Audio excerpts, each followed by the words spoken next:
knowing what had been transmitted, as you just testified, there's no reasonable explanation why he would stop at a perimeter, at a corner, when there's knowledge that there's someone with a gun on a school ground. There was an earlier transmission discussing setting up a perimeter. Again, I cannot testify. But not at that time, though, right, Ranger? You can look at your critical timeline. I would have to refer. Yes, sir, please.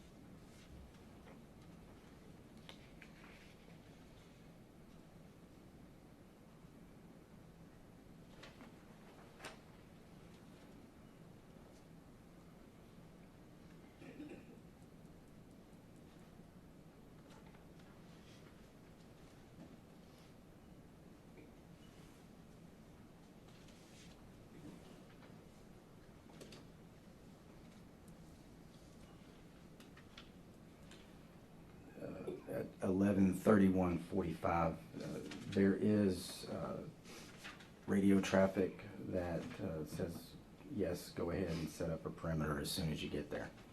11:31:45, it says SR fired one shot in the west parking lot. There is a radio transmission recording.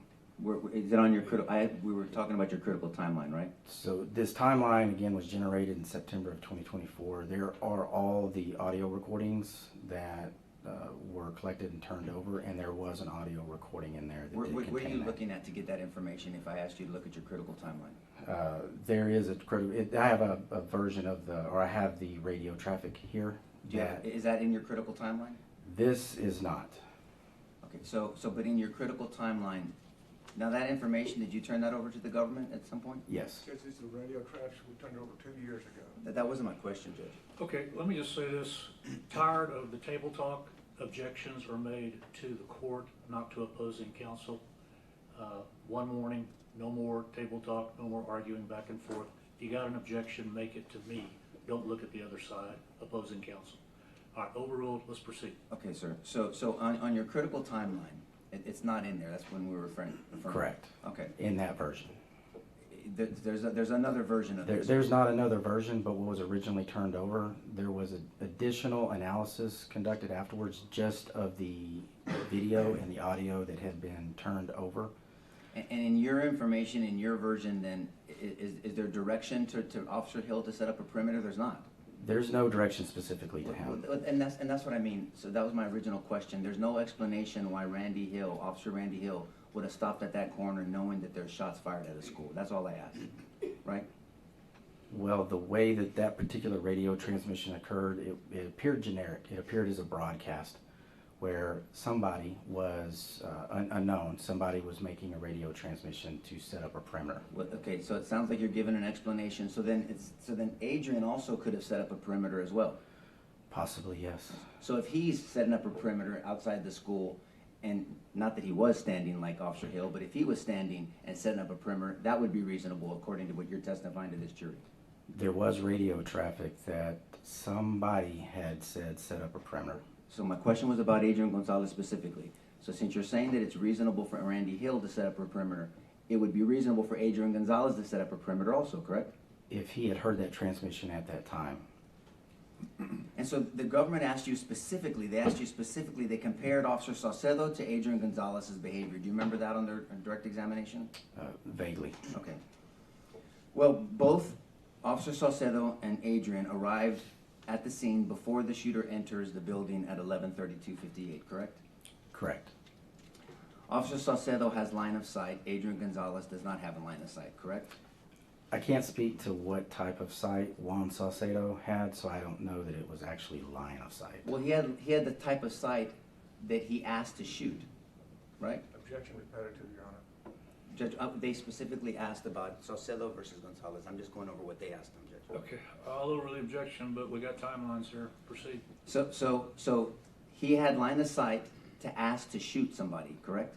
He had some sight, assuming that he did in order to be able to And, ask and for specifically, permission he to said, shoot. "I think I see him," correct?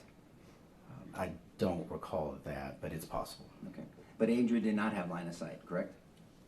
At that point, no. At any point, he never saw the shooter. You're not telling this jury that he saw the shooter, are you? No, I'm Okay. not. No, I don't know what he saw prior to the shooter walking along the west wall. This is all based off your investigation, okay? I'm asking you based off your investigation. Officer Saucedo had a superior weapon system, correct? Well, he did as far as he had a rifle. And that's a superior weapon system, correct?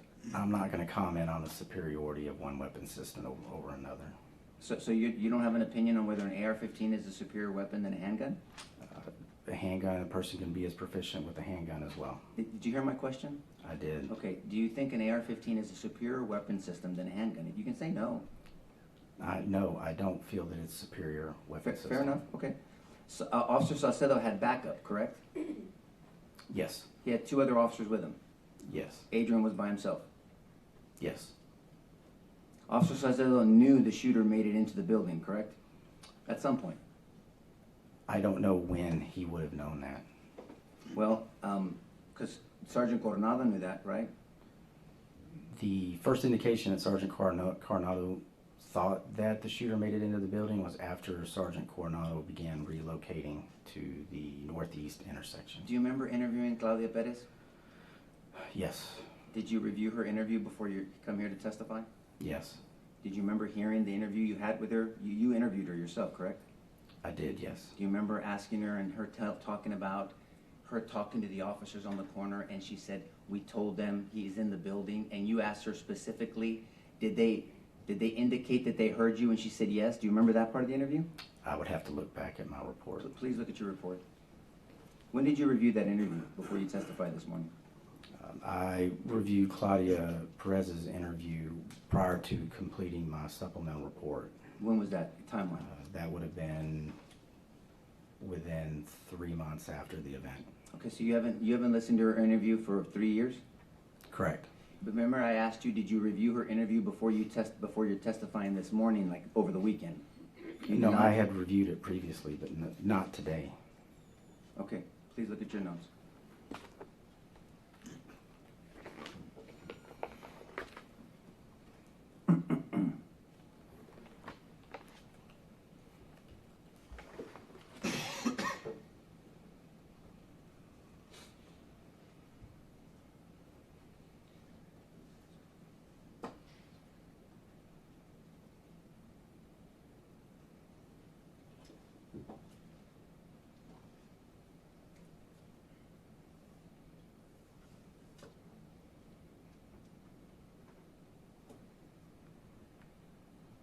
Okay, could you repeat your question, please?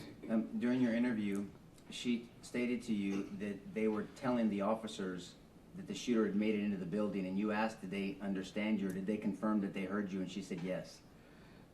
So for this particular statement, she was talking about the officers that had already arrived and were at the west door. No, but she wasn't talking to them. She was in her corner, right? She wasn't at the school. You agree with that? I don't recall where she was. You were asking her, you were interviewing her and trying to get key information. Do you agree with that? I do, yes. Do you remember her saying that she told the officers that shooter made it into the building? Do you remember that? And you asked her if they understood her, and she said yes? May I read from my report? To refresh your memory, it's not in evidence. We can play the statement if we need to, but go ahead. Read it to yourself, please. So Claudia Perez had stated that she saw at least 10 officers positioned at the west entrance. At this time, the west entrance was going to be the west door entrance to the 4th grade building.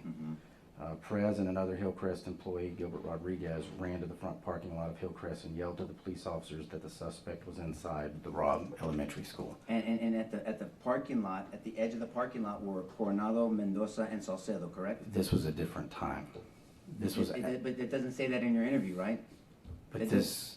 Hold on. But in your interview, because I listened to it over the weekend. I know you didn't. I did. There's no timelines when you're asking her these questions, right? At the time, I didn't know any timelines. I was merely trying to document what she had observed. But that's what I'm saying. You didn't ask her key questions. She's talking about talking to officers at the edge of the corner of the parking lot, and the parking lot is away from the school, correct? These are going to be officers that arrived after. But you don't ask her that in your interview. You don't ask her that in your interview. But she did say specifically that there were 10 officers. I know, eventually. Around the west entrance. And And that's what Saucedo, I recall. and Saucedo, Mendoza, and Coronado were facing the west entrance, correct? When they arrived, yes, but they Okay, were okay. not at the west entrance. You're not telling this jury that Miss Bettis walked up to the west door of that school, are you? No, but she could see it. I know she could see it from the corner, from the funeral home. Where does she work, by the way? The Hillcrest Memorial Funeral Home. And where is Hillcrest Memorial Funeral Home in relation to the school? It is across the Geraldine Street from the Robb Elementary School. And where was Sergeant Coronado, Officer Mendoza, and Officer Saucedo? Where did they set up perimeter and stop their vehicles? They initially stopped at the intersection of Geraldine and South Grove Street. And where is the intersection of Geraldine and South Grove? What establishment is that in front of? It is in front of the Hillcrest Memorial Funeral Home. When in you reviewing your investigation, you realize that in Sergeant Coronado's interview, he acknowledges that a woman is screaming at him, correct? I don't recall the specifics of Coronado's interview. Did you review his interview before you put this critical timeline together? No, not for the critical timeline. Are you aware now that during his interview he acknowledges a woman is screaming at him? If you're saying that, It's in his interview, yes, sir, I am. You're not aware of that? I don't recall it. Okay. So since we're comparing Saucedo and Adrian still, Officer Saucedo departs after 35 seconds after the shooter enters the building, correct? Approximately. He drives away. He relocates to another area. And how did he relocate? He drove. Away, right? He drove away He drove to another location. by driving away. He drove to another location. So, but Adrian didn't drive away, did he? No. He stayed in the eye of the storm, correct? He stayed at the location where he had stopped or somewhere close to that And location. eventually Adrian makes it into the building, correct? Yes. Does Officer Saucedo make it into the building? I don't recall if he entered the building. He does not make it into the building, but you didn't review that? At some point, I reviewed that information, Mm-hmm. but I don't recall the specifics. Sir, did you know that I was going to ask you these critical questions in front of this jury? Did you were in the middle of cross-examination. You didn't review any of this information before you're coming here to testify? I reviewed the information associated with the roles that I performed. But you're testifying to a full investigation. You summarized an investigation in your critical timeline. You didn't do each part of this timeline. You reviewed things for it. I'm asking, did you review this critical information before you're coming to this jury to testify? You know I was going to ask you questions about this stuff. My role was not to review every piece of information for the investigation. So then this is not accurate. Your critical timeline is not accurate. You're telling this jury that? It is accurate. So you had to review information to make it accurate, right? Yes. Okay. So if Saucedo would have pursued the shooter, you agree it would have made a difference in this incident? I can't make that statement. If he entered the west door, he could have cut the pie and followed and pursued the shooter, correct? Again, it's possible. Right. And if he would have entered that west door and cut the pie, and they've heard plenty about cutting the pie, the shooter actually would have been in a fatal funnel, and Saucedo, Mendoza, and Coronado would have been in a superior position to the shooter. You agree with that? It's possible. I'm just saying, in my scenario, if the shooter is in a hallway, you agree a hallway is a fatal funnel, correct? Yes. Okay, so if the shooter's in a hallway, and if Saucedo, Coronado, and Mendoza would have pursued, hot pursuit, the shooter, they would have been in the school, and they could have cut the pie, and then the shooter would have been in a disadvantaged position. You would agree with that, right? If they were at that moment in the school, at the T intersection, yes, it is possible. But they didn't do that. But they didn't do that. Sir? About your time, About my time for what, Judge? I'm sorry, I didn't hear you. we set some timelines on Friday, last thing we did before we left. Okay, I'll wrap it up then, Judge. I have to put on the record, we'll have to put on the record, judges, that I'm asking him questions. I've moved on to new information based off what they asked him and under the Constitution right to confront the witness, Judge. I really literally have probably 7 minutes left, but it depends on his answers. Okay, we set some timelines on Friday. I gave you a 3-day weekend to kind of figure out what you wanted to ask. I did the same thing with them. 7 minutes, wrap it up. Yes, sir. And Give me a Rain, timer, please. do me a favor, try to answer specifically and quickly the questions he asked you. If you can do it yes or no, do it yes or no. If you can't, then do it as concisely as possible. Thank you, Judge. Let's proceed. Yes, Your Honor. He has a timer on me. So you agree that Saucedo, since we asked you about Saucedo, they compared Saucedo specifically, but this applies to all of them, did not engage, distract, or delay the shooter, correct? Correct. Now, backdrop, they asked you about backdrop. Anytime you're dealing with any incident involving a school, a theater, or a gymnasium, you're always going to have challenges with backdrop, correct? Correct. And just for the record, for the jury knows, backdrop is what's behind your target when you're shooting at something, correct? Yes. So the 4 gun safety rules are, number 1, always treat a gun like it's loaded, correct? Yes. Never point it at anything you're not prepared to kill or destroy. Yes. Always keep your finger high and outside the trigger guard until you're ready to shoot. Yes. And then know what's behind your target. Yes. And so the 4th rule, knowing behind your target, that's the backdrop. That's what we call backdrop, correct? Correct. So anytime you're dealing with a school incident, a theater situation, or a gymnasium, or a church, you're always going to have backdrop issues, correct? Possibly, yes. And so you're tactically never going to be in a perfect scenario when you're dealing with those circumstances. Would you agree with that statement? Yes.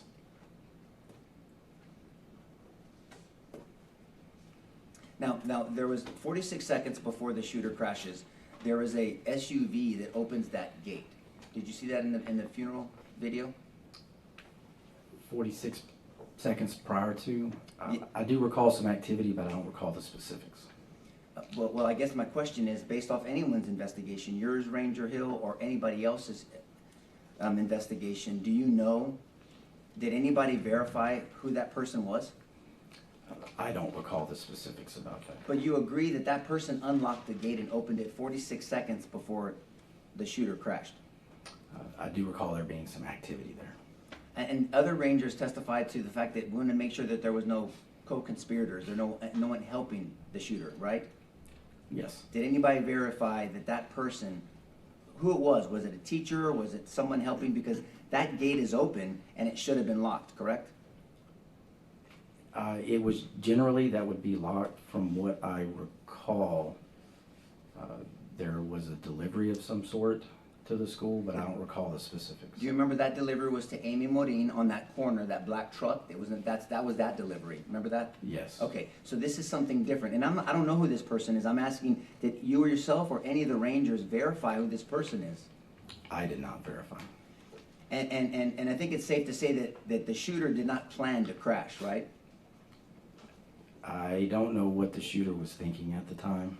But if the shooter didn't crash, then that gate being open would have made it much easier for them to drive all the way to the front and then to commit the heinous crime that they did, correct? If the gate was open, Yes, sir. it would provide another access point. Yes. Right, but you're saying that you don't have knowledge of anybody verifying who this person is? I know that I didn't. When it comes to containment, 3 minutes in. When it comes to containment, you would agree those first 5 officers that entered the school, they contained the shooter to 112 and 111. Yes. Because if they were not there, it could be possible that the shooter could have gone to other classrooms and did the same thing. Yes. And just out of curiosity, do you have your last name is Hill?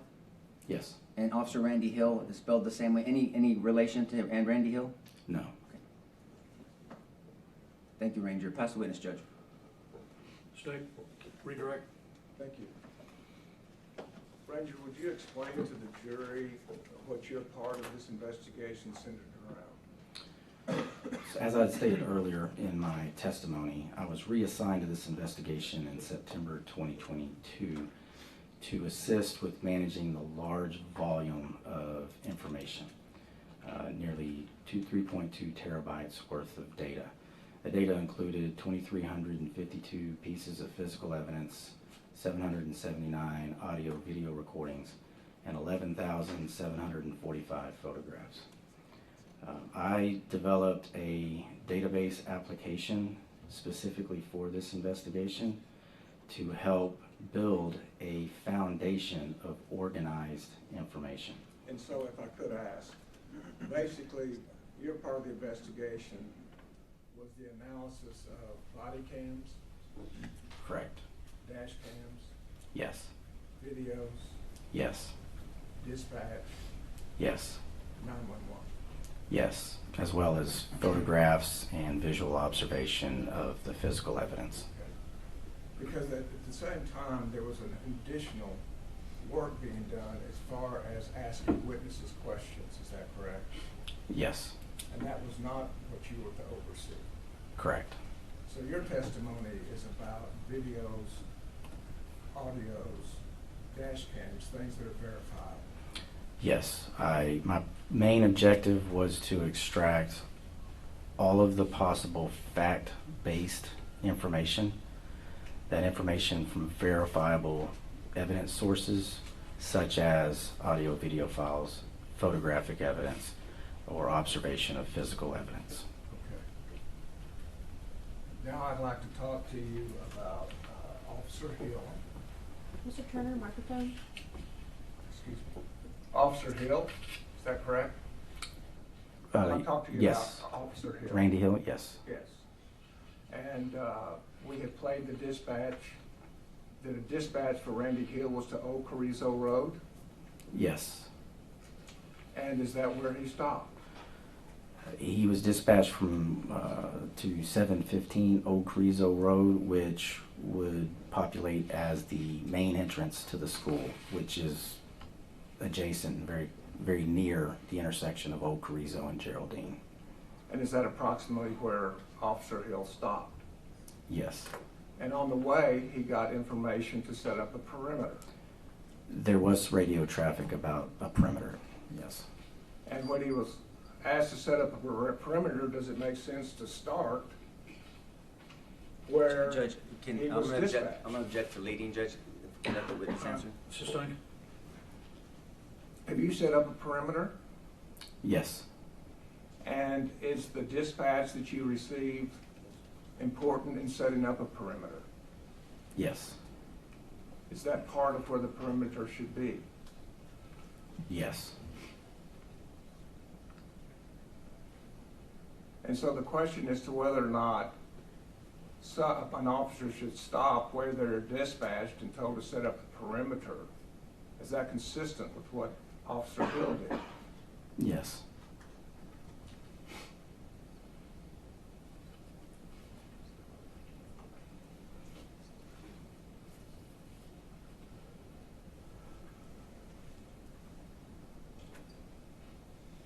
And let me ask, have you been a patrol officer also? Yes. Have you been dispatched places? Yes. Could you tell us, when you get dispatched, what is important to you? The location and the nature of the call, those are the two primary factors. It's important that there not be excessive radio traffic during that time so that the most critical information can be dispatched. So when you hear that information, you follow that information? Yes, until I receive visual intelligence myself to course correct or change my approach. So once you arrive, do you continue to gather information? Yes. And as you gather additional information, you said you course correct, explain that to the jury. Make adjustments essentially on the fly based on the real-time information that I'm able to collect. So where does that additional information come from?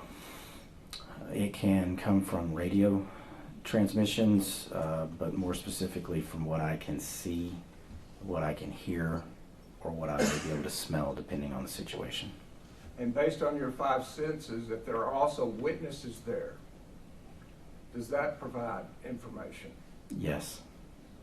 And once provided witness information, do you course correct Yes. based on what the witnesses saw Yes. and advised you? Yes. So if you get original dispatch information to set up a perimeter, but you hear shots fired, does that change your course of action? Yes. How? Once the gunshots start occurring, then it becomes an immediate direct to threat situation, and I would attempt to locate the source of the shots, but be moving simultaneously to locate sufficient cover and the location of the shots. Sufficient cover if it's available. And that's basic active shooter training, Yes. to move to the shooter, Yes. but tactically with cover. If it's available. And if you hear shots fired, but you're not sure where they're coming from, do you listen to witnesses? Yes. And if a witness points out where the shots are coming from, do you act on that information? I would, yes, I would investigate that information and attempt to verify that. And how would you verify it if you hear shots and the witness is saying they're coming from over there? I would move to the location where I hear the shots and where the witness said that the possible gunshots or shooter was located.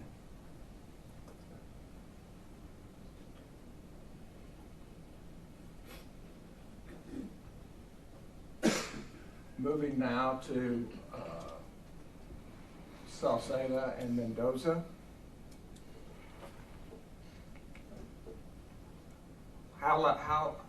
What time period did they arrive after Adrian Gonzales was there?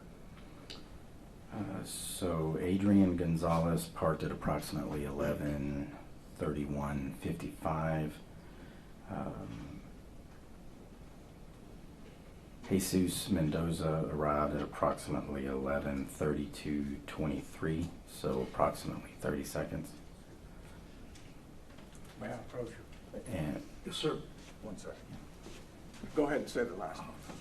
this was Juan Saucedo arrived shortly after Jesus Mendoza at 11:32:30. And would you approach up on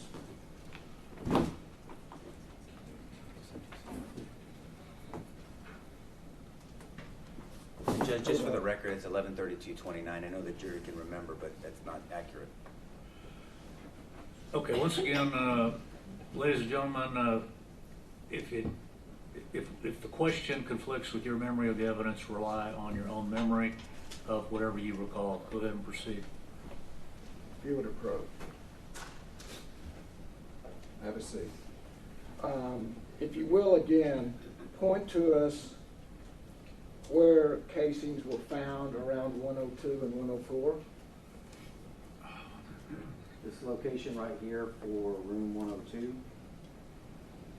and this location right here for room 104.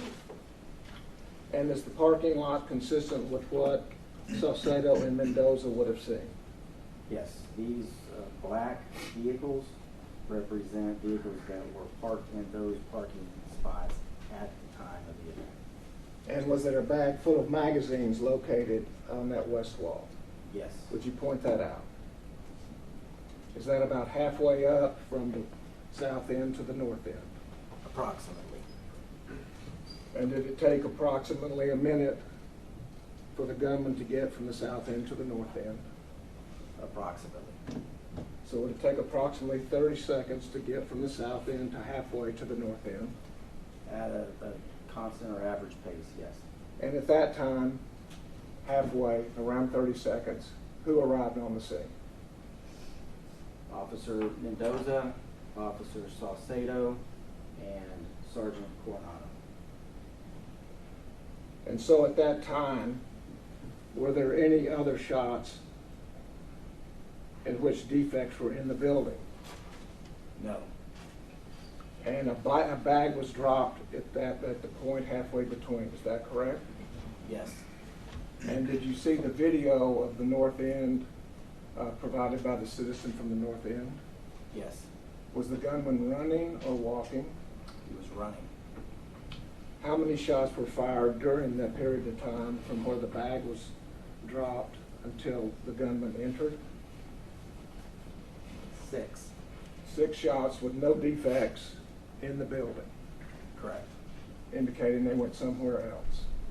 Correct. Now, as to Salcedo, Mendoza, and Coronado, when they arrive, a bag is dropped halfway up. Could you tell us what obstructions, if any, they had? Looking from their perspective, especially depending on their stance, and by observing Sergeant Coronado's dash camera, there's some kneeling, squatting down, attempting to take cover / concealment behind their vehicles.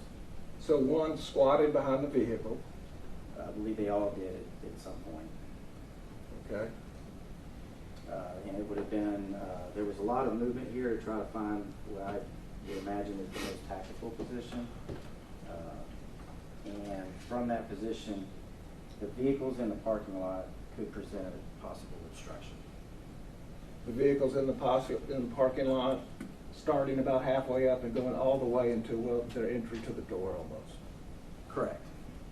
Either this row or this row. Correct. And there was a fence here. Specifically here, there was a piping fence that was damaged as a result of the crash. And was there also a chain link fence? Yes. Does that partially obstruct view? Possibly, yes.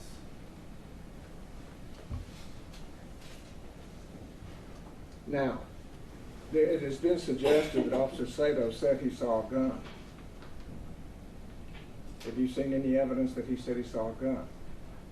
I haven't reviewed any evidence that indicates that. But was there a dispatch of a man in black? Yes. And let me ask, from the video of Coronado, does it appear where these officers are looking? They do appear to be looking in this direction. Do they also, can you tell where their eyes are scanning? I cannot. I can only look at where their head is facing. Okay. And are they also looking over this vehicle, Officer Salcedo's vehicle? Yeah, yes, there was movement around these vehicles, and at one point, Officer Mendoza and Sergeant Coronado were on the driver's side of Officer Mendoza's vehicle, and Officer Salcedo was at the rear driver's side of his vehicle. Okay. And so if Salcedo said he saw a man and he saw a description of the gunman south and west of the building, what is south and west of the building? The southwestern portion of the building would be this location, right here.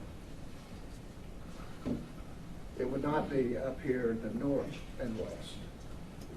That's not the southwest part of the building, that particular area. And what color uniform did Adrian Gonzales wear that day? It was a dark blue shirt and pants. Dark blue, Yes, almost black. yes. And he asked permission to fire.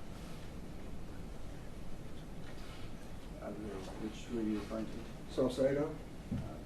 Based on what I've been told in court.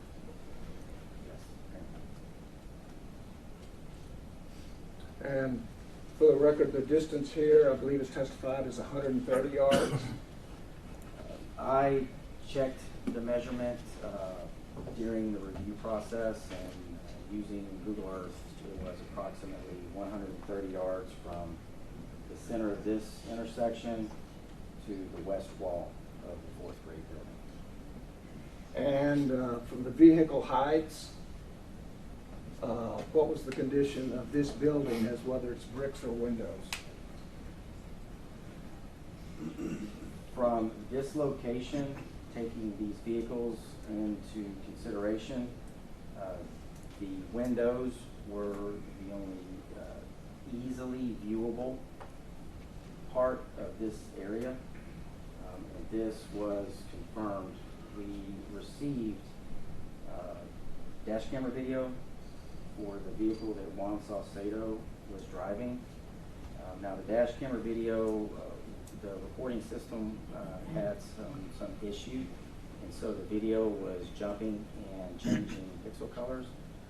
So I went frame by frame through that video and was able to find a frame where there wasn't distortion, and that indicated the view from the dash camera location of Juan Salcedo's patrol vehicle, and it did show these obstructions here, and from what I could see from that still shot, the windows were still visible. And you testified earlier about once you've been dispatched to a scene, you have to change your course based on the information you receive. Yes, And we talked about Ms. Perez saying he's in the building. yes, And how many officers were at the corner? 3. And Ms. Perez said where? How many people was she talking to when she said he's in the building? She said that she had seen 10 officers at the west entrance. There were a collection of officers at this location. And if she's talking to 10 officers at this location saying he's in the building, it is not at the time these 3 officers are here. Is that correct? That was not, when I conducted the interview of Claudia Perez, it was not my understanding that she was referring to these officers. Okay. And in addition to that, any indication these 3 officers talked to Melody Flores? Not that I'm aware of. And were pointed to which building at Robb Elementary? They were pointed in this direction, And is that the direction of Robb Elementary? yes, How many buildings are in Robb Elementary? there are several. So if somebody's telling you he's in the building, how many buildings could that be? It could be one of 1, 2, 3, 4, 5, 6, 7.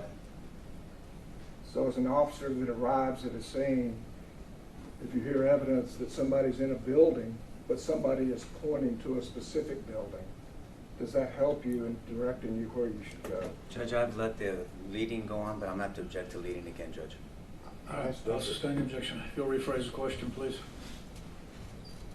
As an officer, would you tell the jury what gives you direction on where to go? For a situation like this, the gunshots are my visual observation of the shooter. If there was any bystander or witness that is especially emphatic about what they saw, I would take that into consideration as well, and then I would proceed to investigate what I had been told.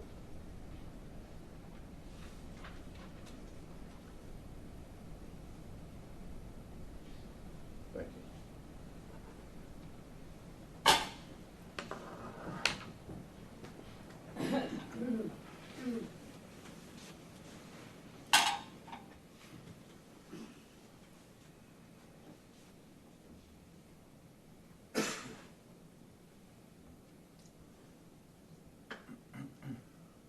Were there any obstructions from the southwest corner of the 4th grade wing of Robb Elementary down that line headed north to where the west entrance is? Not until the electrical box, which would have been closer to the west door entrance.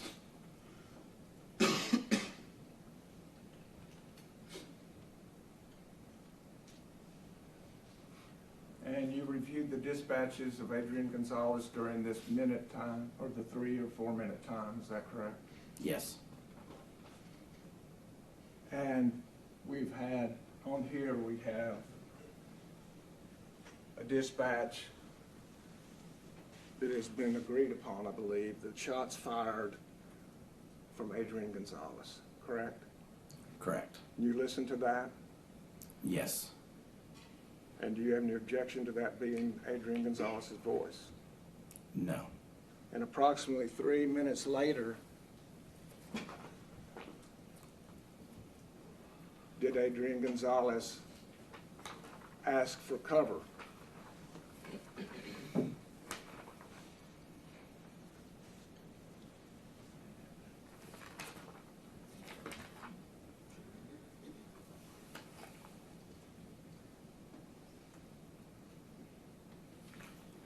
Approximately.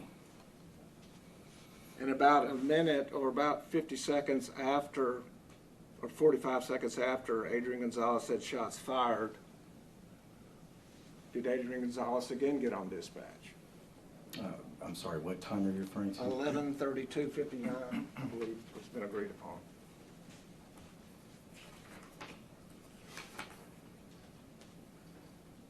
Yes.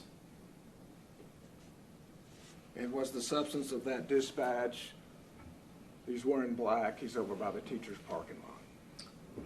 The 3259 was going to be on the west side, or I'm sorry, going to be on the west school, on the west side of the school by those vehicles.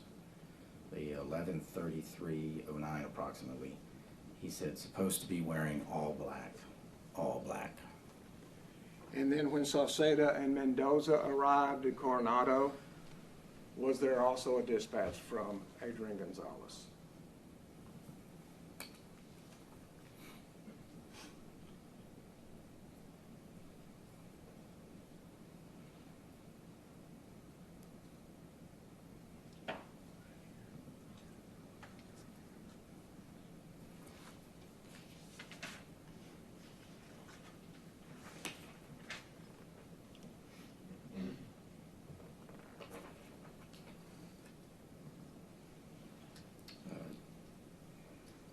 A short time, a few seconds after Coronado, Mendoza, and Saucedo arrived at the intersection, Mr. Gonzales did say on the radio, "Take cover, guys, take cover, shots fired." Take cover, guys, shots fired. And what time was that? 11:32:44. About 10 or 12 seconds after they arrived. Approximately.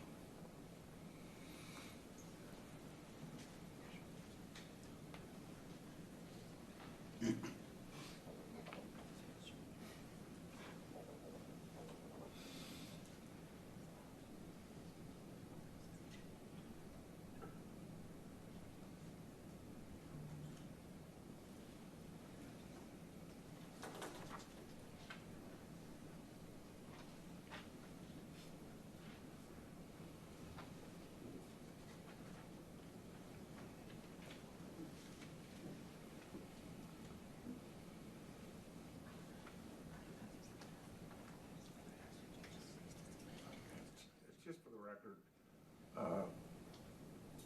fourth graders are not infants, is that correct?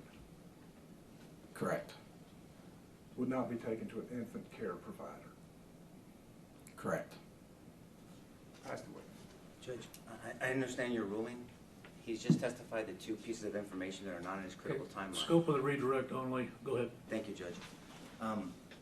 Now, you testified that asking for cover, that Adrian Gonzales asked for cover, correct? Just answer that question first so we can save time. He does have radio traffic. Hold on, answer my question, please. Did you testify that Adrian Gonzales asked for cover, correct? Yes, at one point, yes. Where is that in your critical timeline? It's on the audio traffic that was. That wasn't my question, and I'm trying to speed this up because you know the judge wants us to move. So I'm not being disrespectful. Where is that in your critical timeline? Where is that in your critical timeline? Answer the question. It's not on that. It's not in your critical timeline, correct? It's not in the one turned over to the DA. So there's a separate critical timeline that you're saying that the DA has, the government has, that we don't have? Because it's not on mine, right? There was additional information. We continued analysis after the Can you report please was turned listen, over. sir, I'm sorry, listen to my questions. I know you want to say a lot. Listen to my question. There's a different critical timeline that you've turned over to the government that we don't have. That's what you're saying. I don't know if you don't Well, have this it. one, you want to look at mine? Mine doesn't have that. So you're saying yours does and they have that, correct? I turned it over. I don't know Did you talk what to the government have. this weekend? Not very much. That wasn't my question. Did you talk to the government this weekend? I did, yes, How many times? once. So Adrian asking for cover is not in the critical timeline that we have. You also testified that 11:32:44, you said that Adrian says, "Take cover, guys, take cover, shots fired." Do you remember testifying just moments ago to this jury? Yes, 11:32:44, right? yes. Where is that in your critical timeline? That was analytical information learned later and turned over to So is it in your critical prosecution. timeline? If it's not in the version that you have, May I approach? Well, I can't approach, Judge. Yes. Which one are you looking at, sir? I don't know what that is. Is that your critical? That's not a critical timeline. What is that? this is what was turned over to the prosecution. So you've turned that over to the prosecution? Yes. May I see this, please? Do you mind if I look at that? Thank you, sir.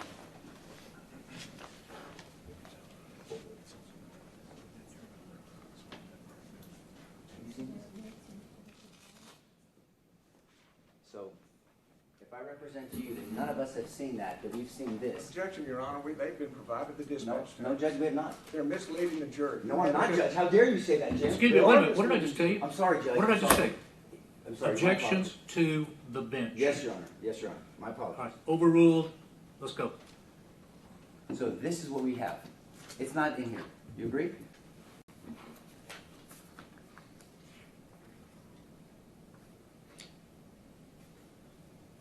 That's,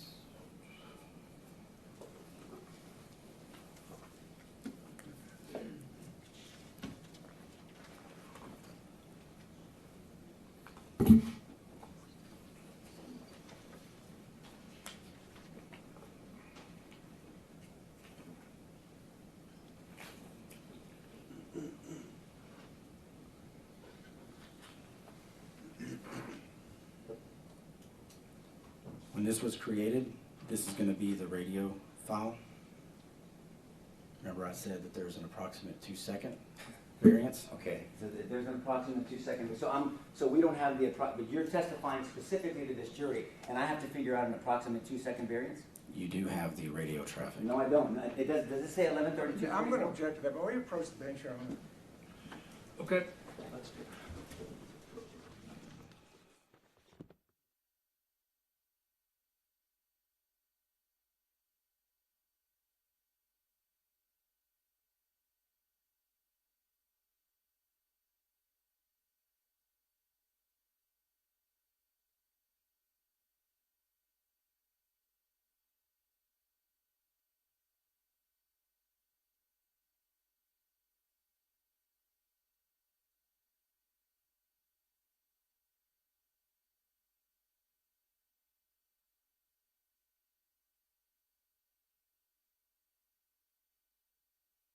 Timeline, correct.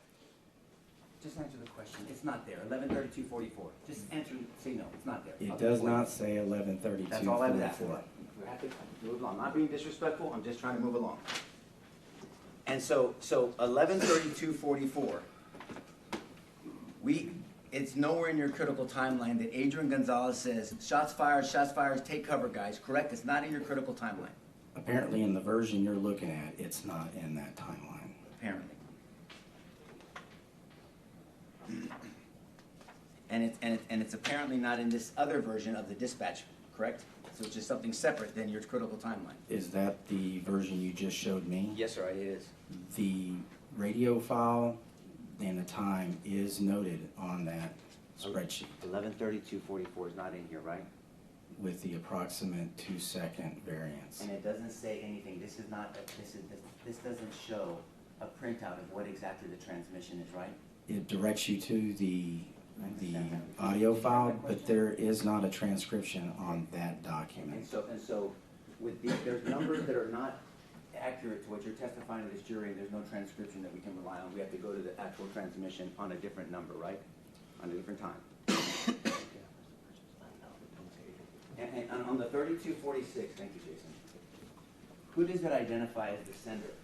Under your, let's use your times. Under 11:32:46, who's the sender? Unknown. So I'm supposed to figure out an unknown person that's Adrian Gonzales?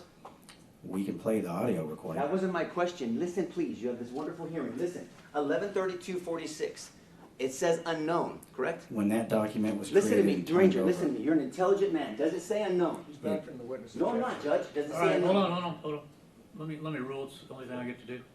Okay, that's overruled. Does it say unknown? It does. Pass the witness, Judge. Okay, what else we got? Real quickly. Anything else from this witness? No, sir. Okay, subject to recall, either side. Yes. Yes. Okay, sir, you're subject to recall. Stay in touch with the state. Remember, you're under the rule. You know what that means. Yes, sir. Okay, you're excused. Thank you. The state rests, Your Honor. All right. We have a motion, Judge. Okay, ladies and gentlemen, there's a matter we have to take up outside your presence pursuant to the law, as I've told you before. So let's take your morning recess a little bit early, take about 10, 15 minutes. We'll bring you back in shortly. All right, so Jerry.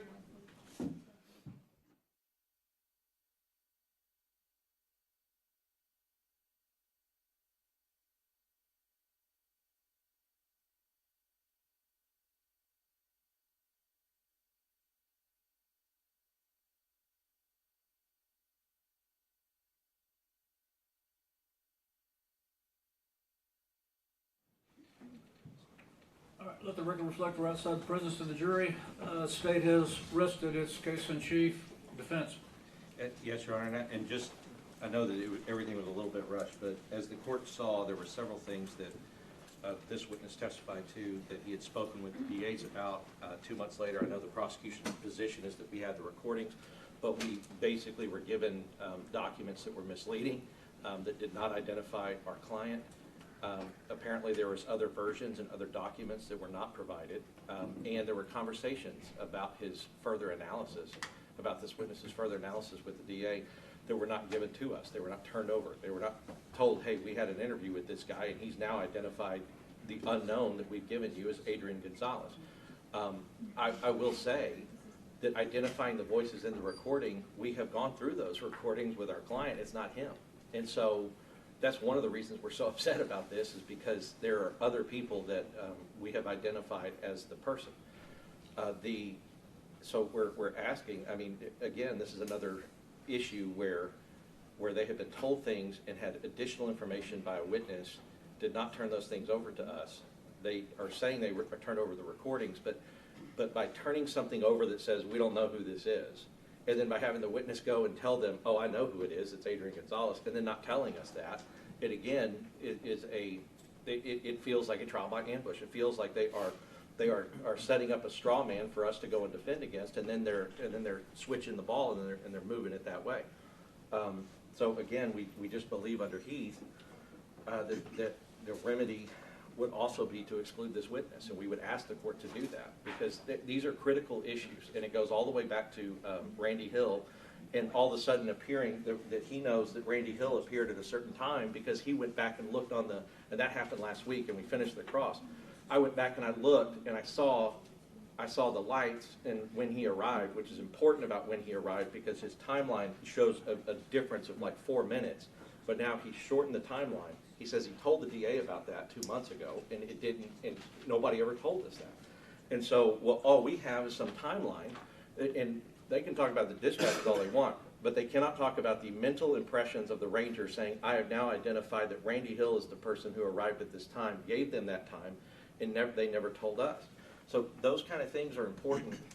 As the court has seen, like we're going second by second with this, and these seconds that are off and these things that have not been included have put my client at a disadvantage, and his due process has been harmed by the failure to disclose. Okay, State. Your Honor, they said that they have the dispatch tape, they have the ability to watch them. As Mr. LaHood said, we didn't know about that. We don't know about that. They have those tapes. We've given them the raw footage of that. And in addition to that, Your Honor, we've given them everything that we've had. They have told us they didn't even look at the portal. All they looked at was the original Ranger's file. So for them to even say that they don't have that information is, I think, not being candid with the court. Was it on the portal? Excuse me? Was it on the portal? Judge, thousands and thousands of pages.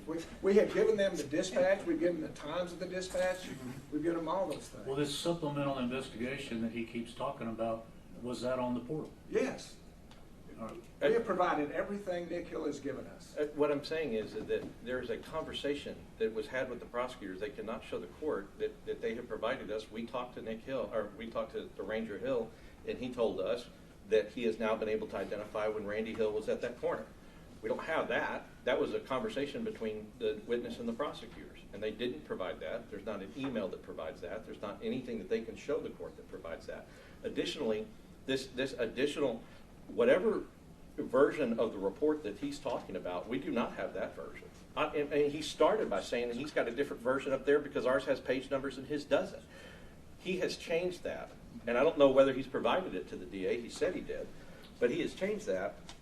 I mean, the only thing, I mean, we have the information that we were sent about other witnesses, but none of them include anything about that kind of information. So specifically in regard to Officer Hill and to identification of Adrian Gonzales on the transmissions, was that provided to the defense in the portal or otherwise? I can say that Coronado originally told us that it was Adrian Gonzales, so that's the operation that we've been going under, Your Honor. As far as specifically that, you're asking me to go back over. Yeah, those literally two hundreds of thousands fairly of pages. significant items, those two, I'm specifically asking about those two because they're significant. I can't represent the court now. I have to go back and look at all that. I would need time to do that. I'm glad to. Well, what is your request as I instruct him to disregard this officer's testimony under Heath? Is that what you're asking? Yes, Your Honor. Okay, I'm going to deny that. My suggestion is, for purposes of whatever happens on appellate remedies, et cetera, motions for new trial, I get on it and look for that. Okay, again, the state has rested. We're outside the presence of the jury. Did you have another matter you want to take up? Yes, Your Honor. Do you have a copy of the amended, the second amended indictment? I do. Well, Okay. I've seen it, but I don't have it. Yes, Your Honor. Just to remind the court, I guess our first issue, it's all a legal sufficiency issue, and it's a legal sufficiency issue that's sounded in and based upon the idea of a duty. So, one of the things in the indictment is that the state has alleged that our client has a duty under Article 606, under Article 605, and under the Texas Education Code 37.081. The state has not produced any evidence of these statutes. We do not have any witness to testify about it. The jury cannot determine what the statute, how the statute would apply. If there is a duty, it's not even in front of it. It's not even in front of the jury. So they have not provided any evidence of these statutes and what their content is. Now, theoretically, the court's going to have to put those statutes in a jury charge, but that'll be the first time the jury's ever seen it. And so our first issue is that they have not established the duty about which they have put specifically in their indictment. They've not established, there's been no evidence at all throughout this trial, throughout the state's case, that discusses or talks about or even judicially notices these statutes. And so the jury will not be able to, based upon the state's case, will not be able to sufficiently apply the statutes to the law. That's our first issue. The second issue is that the indictment has witness one as the person who supposedly gave the information, then based on having that information from witness one, alleging that Adrian Gonzales failed to do these things. Throughout the entire case, witness one was not identified. And the reason that that's important is that there were probably 3 or 4 witnesses that gave Mr. Gonzales information. And the analysis and the jury's analysis would change based upon who that witness one is. Is it Coronado saying I think he's in the school? Is it the dispatcher talking about, where they think it is, heading towards the school with a gun? Any of those things. So witness one, having not been identified in the state's case, would not allow the jury to, I guess, unanimously determine who witness one is, and did Adrian fail to do his duty, which is under statutes that they don't know about and have not heard about. Did he fail to do his duty based upon information given by witness one? It's not a matter of that they think, or that they can say, oh, well, we all know it's Melody Flores, or we all know that it's whatever, they have to provide some proof on that if they have witness one in the indictment.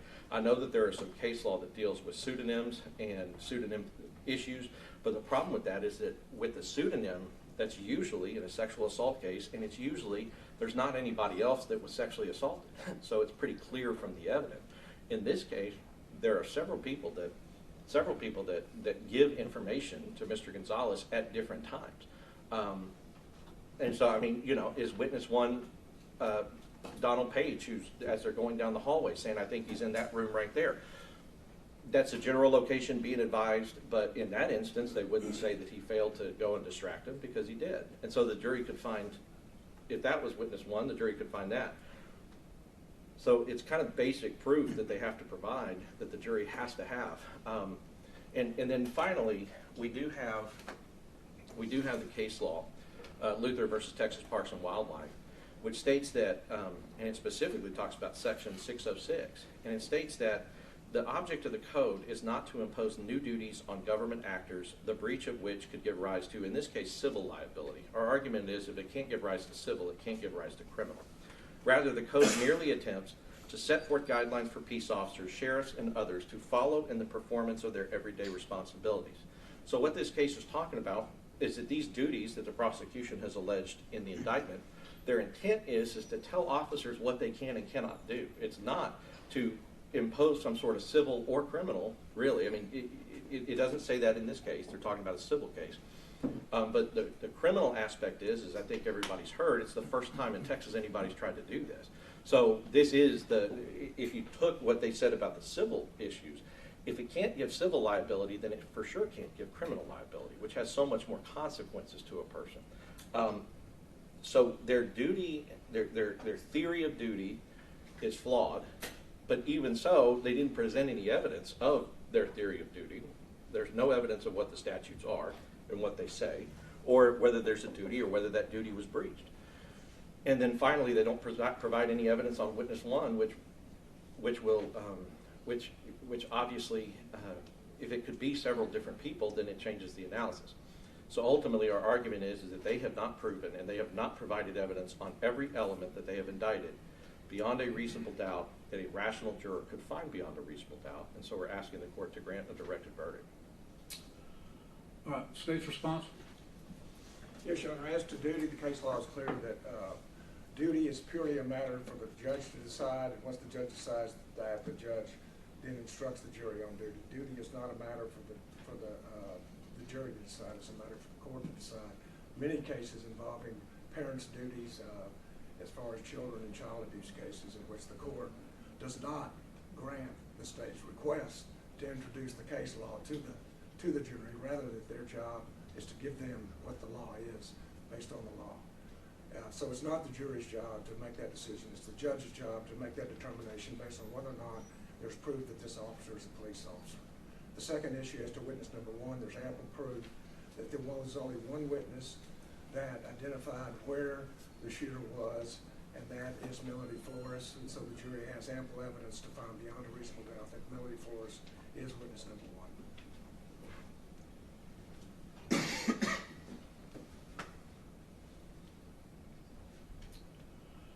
All right, I'm going to overrule the motion for instructed verdict at this time. So you ready to proceed? You need time?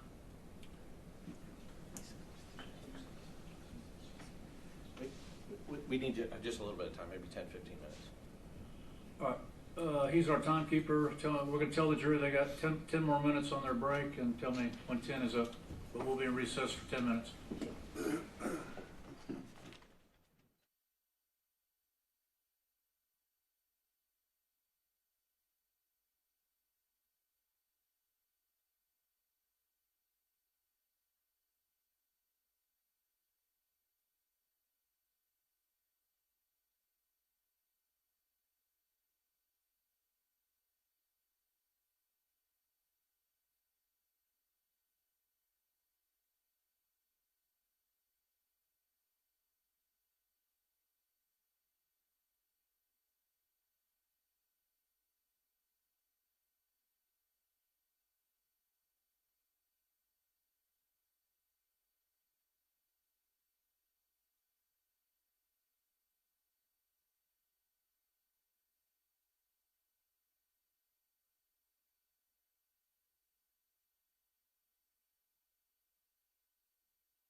Be seated in the courtroom, please.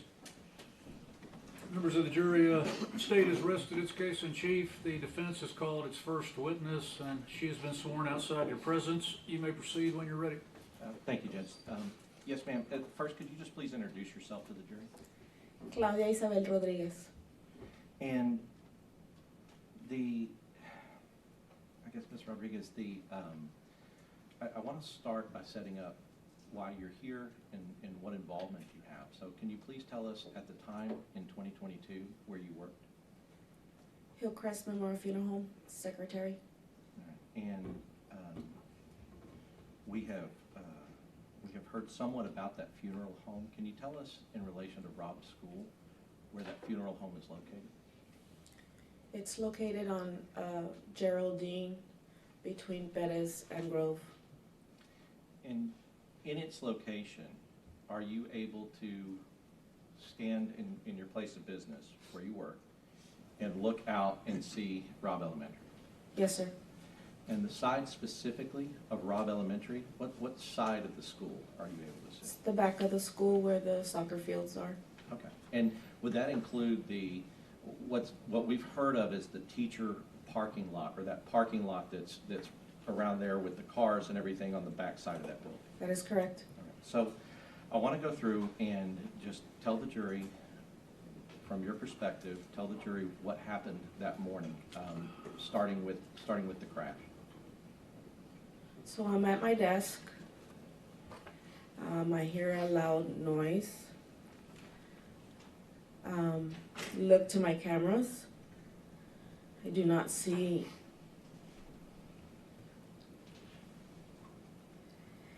anything in the camera that can justify the noise. So at this time, I want to get up and go check the premises because it's possible that there's a crevice in the camera that maybe didn't or can't reach or show. When I stand up from my desk, through my window, I could see that I know now the top of a truck. I run to the lobby where my two coworkers are at, and I ask them to come help call 911 for a car accident at the ditch. And so we've heard from Mr. Limones. Can you tell us who Mr. Limones was and what he did at the funeral home? Mr. Limones was a funeral attendant at the time. All right. And so you've had them call 911. What did you do next? Gilbert Limones and Cody Briseño are running out the door with me behind.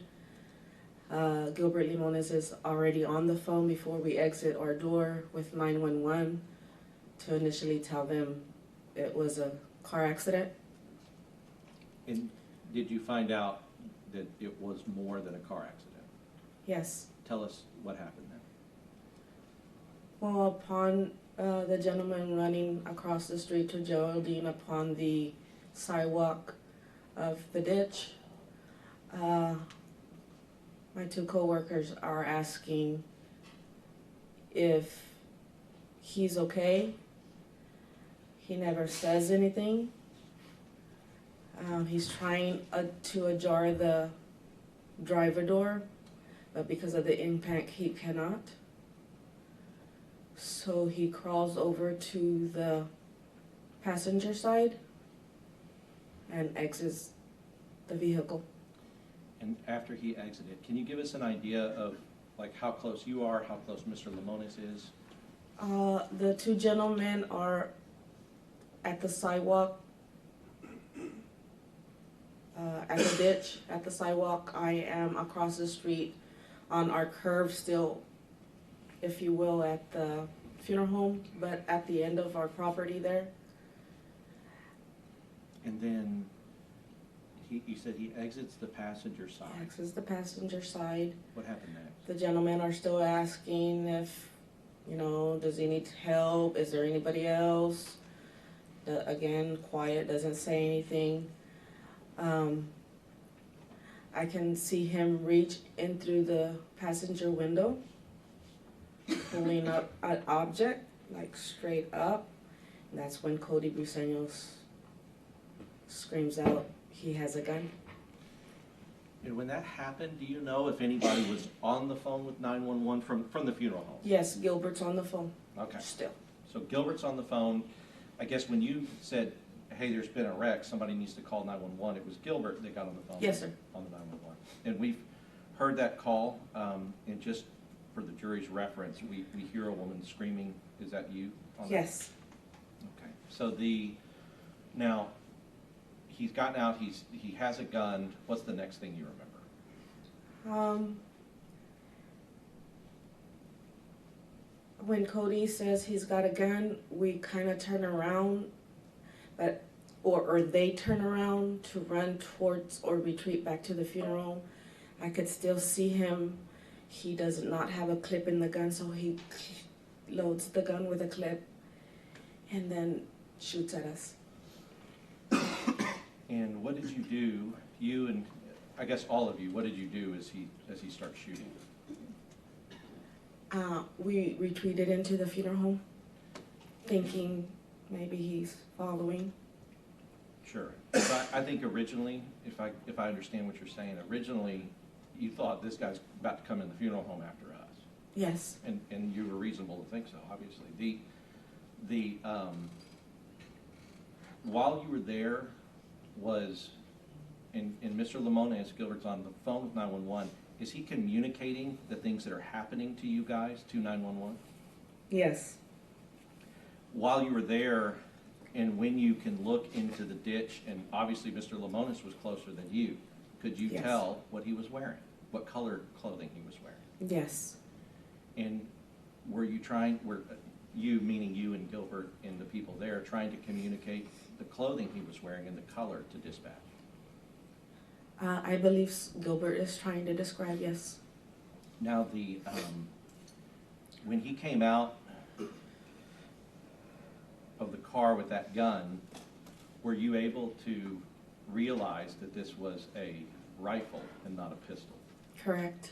So you could see that clearly as he comes out and you see what he's holding in his hand. Yes. And you said that he didn't have a magazine in, so he loaded. Correct. Okay. Now, at this time, you're inside the funeral home. What's the next thing that you see? So Gilbert is now telling them that he shot at us and that he is jumping the fence. And when you say jumping the fence, where does that fence, what is being fenced off by that fence? It's the fence that ends the property of the school at Robb. Okay. And so when he jumped that fence, what's the next thing that you saw the shooter do? He grabbed what he tossed over the fence and started walking the paved little sidewalk to the teacher parking lot. And so when you saw him, could you see him from the funeral home? Could you see him clearly? Yes. And just to describe for us, are you like looking out of like glass doors? Or are you looking out of a window? I am back at my office watching him. And as you're watching him and looking from your office, I guess there's a window in your office. Yes. And as you're looking, you're watching him just slowly walk towards the school. Yes, sir. And you said he goes to the teacher parking lot. So I want to ask you about that. Was there a time that, I guess when you see him go to the teacher parking lot, well, just describe for the jury what you saw him do when he got there. So before he gets to the parking lot, I remember him,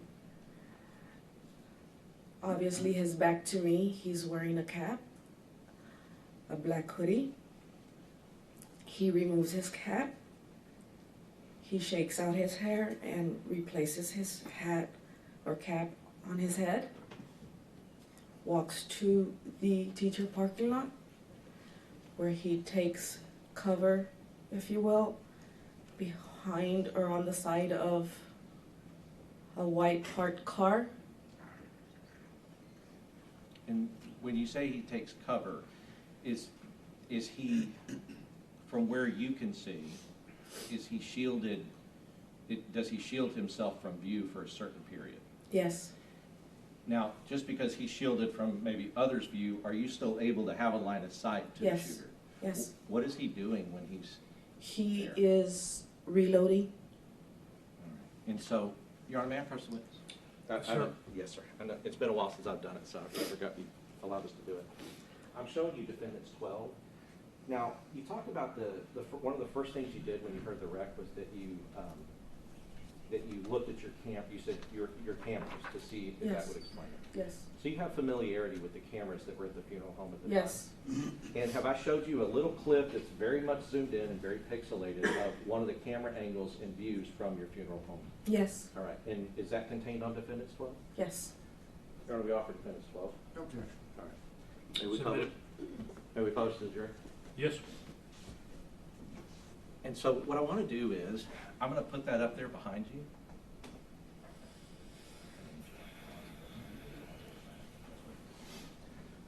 I'll tell you.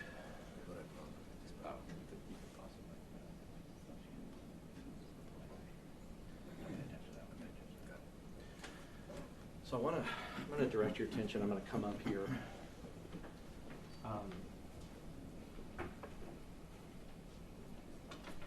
Like I said, it's very pixelated. But when we talk about these, you can see that these are vehicles, right? Yes. Okay. And so when you're talking about the vehicles in that parking lot, these would be kind of the ones towards the right side of the parking lot, like I guess closer to the funeral home than the ones over. Yes. All right. Can you push play?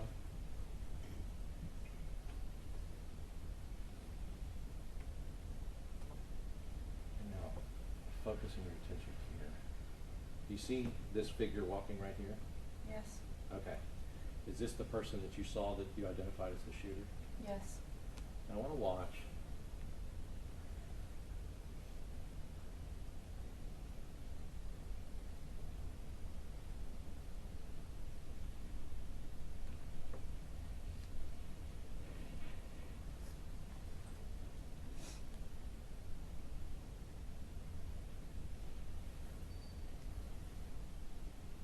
Can you go back? Can you play it again? It's very hard to see because it is pixelated. It's Ranger Hill told us. I want you to watch to see if you can see a white car that runs up that side.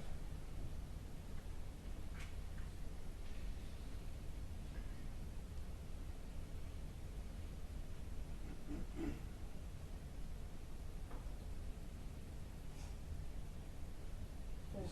You see that white car going Yes. up? Yes. Going I quick? remember.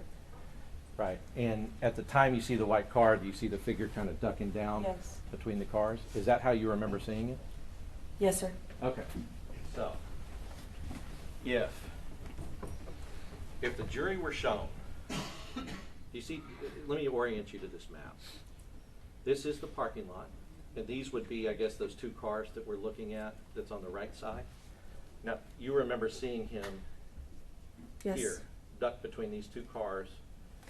Now, if the jury were shown that the shooter was right here, and I'm talking about this X, that's kind of either this X or this X, and you see that that's towards the front part of that parking lot. Right.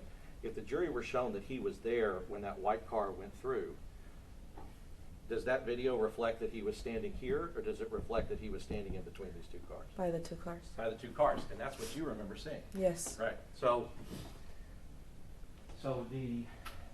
and you weren't here for that, but you would agree that if you were standing where those other X's were, that you would be kind of standing to the right of those cars, and any car that's driving by would drive right by him.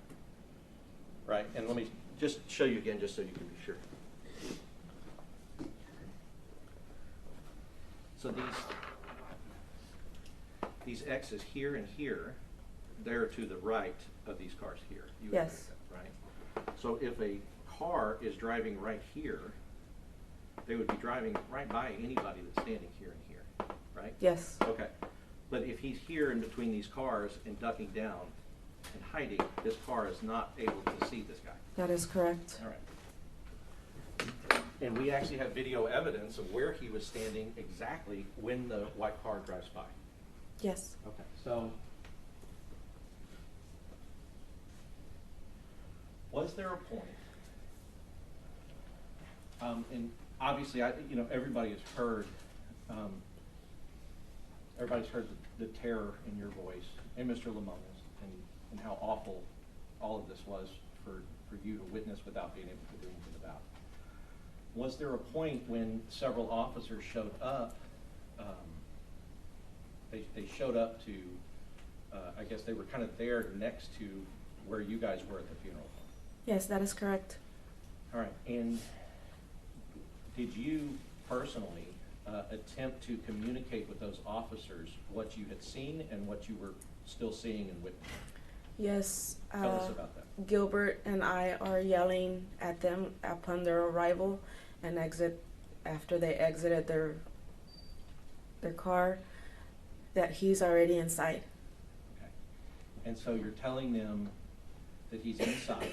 Yes. Were you pointing to the area where you Yes. went inside? Yes. So and if we could see on this map,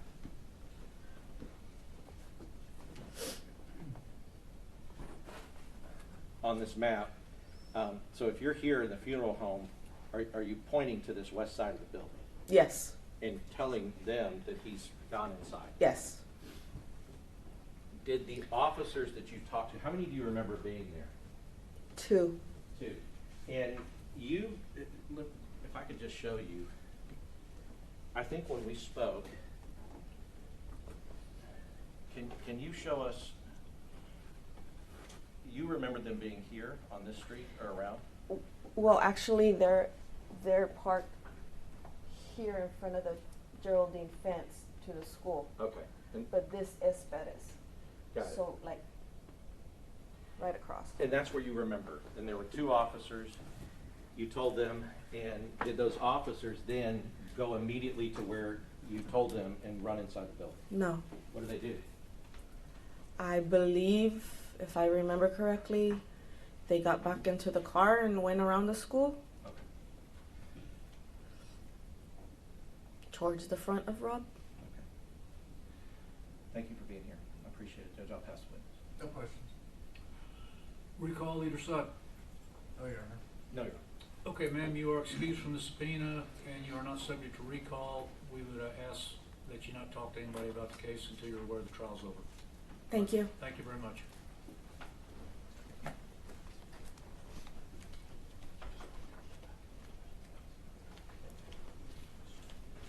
Next witness. Defense calls Guillermo Cantu.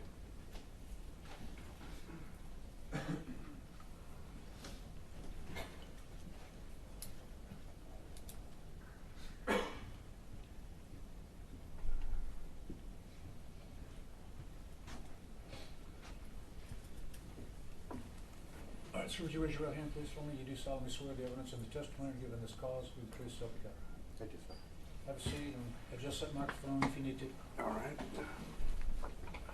You may proceed. Thank you, Judge. Mr. Cantu, when I called you to stand, I called you Guillermo. Is there another name that you typically go by? I go by Willie. Okay, so if I call you Willie or the state calls you Willie, you'd be okay with that as well? Anything you want. Sure, thank you, sir. So I want to start by giving the jury an understanding of why you're here. And so to do that, I'd like you to go through with the jury your training and your experience as a police officer. And I know that it's a long time, so just kind of start from the beginning and walk them through basically your resume and what you've done as a police officer. Okay. I've been retired for a little over, or almost 3.5 years from the San Antonio Police Department. I graduated the police academy in 1989 and was stationed in the south side of town, B shift, which is a 1 to 11 type of shift. And shortly thereafter, there was an incident that actually put me out for a little bit, got injured on duty, and was placed on light duty for a little bit, a couple of months, and they put me in the SWAT office. I didn't ask for it, but they did. And as I was recuperating, well, I got shot chasing a car thief at that time. So as I was recuperating, I got to know the guys and just be around. And obviously, I was kind of a dispatcher, so to speak, for them. Facilitated different things. Would run, check people for warrants, and provide them information for whatever database that I had. Then when I went back to patrol, there was an opening on SWAT, and I tried out, and I didn't make it initially. There were 2 openings, and that was fine. I only had 3 years on. I was pretty much a rookie. And then one came up, and I was selected to go to the SWAT team. From the SWAT team, I was there for 17 years. And obviously, you start out as a rookie to begin with. You're trying to learn everything as much as you can. They're putting you through training, whether it be from the officers that are there present that already know this experienced guys, or they send you to training schools, as you guys have already heard from other testimony. It seemed at that point that they had like an open checkbook. They were sending me to training after training, which was fine. And then obviously through, you validate that training through on-the-job experience and activity. And of course things evolve, tactics evolve, and you just try to learn to do your job as best as possible. We did a lot more than pretty much what's going on now. We ran a lot of warrants, whether they be arrest warrants or narcotic search warrants, and they were all no-knock warrants. And I know that's kind of controversial nowadays, but that's all we ran. I was not a bigger person. I wasn't necessarily a breacher at the time. I was more of a point guy, and somewhere in between, up in the front. We used the ballistic shields a lot back then because we did a lot of deliberate entries, meaning slow and methodical as you're doing building searches. And then again, things evolved. Me and another of my friends who happened to be a classmate went to a building assault class for MP5 submachine guns, and we brought a new set of tactics and an entry tactics, because we didn't really have a good method of dynamic entry at the time that I started. We were still evolving, and it was called immediate threat, and we transitioned to that. And so me and my colleague taught the rest of the team that. And then I began to get specialized. I was distraction device, less lethal instructor, chemical agents instructor, shield instructor, things like that. Other people did other things. You had snipers, you had breachers. We were somewhat trained in breaching, but we had the big boys to do that. We had enough for the people. And then I went back to patrol for a couple of years, and then I was asked to go to a covert unit. And mind you, I'm still a patrolman at the patrolman's rank, and I'm asked to go to this covert unit called Robb, Repeat Offenders Program. And as a uniform, not necessarily a presence, but we were kind of the ones that would stop the vehicles, knock down, and I'm using general terms, approach and arrest people in open areas and things like that. And obviously search them and transport them and things for the covert detectives that were there. And then I promoted at that time to detective, and I got to stay there as a covert detective, and was there for almost 9 years. So, and we kind of talked a lot on the front end. I want to go through a few of these things. So SWAT, you have 17 years on SWAT, which obviously requires a lot of training. SWAT stands for Special Weapons and Tactics. Yes, sir. Okay, so describe, when we talk about special weapons, what kind of things are we talking about there? Well, at the time I got onto SWAT, we were still carrying the revolvers.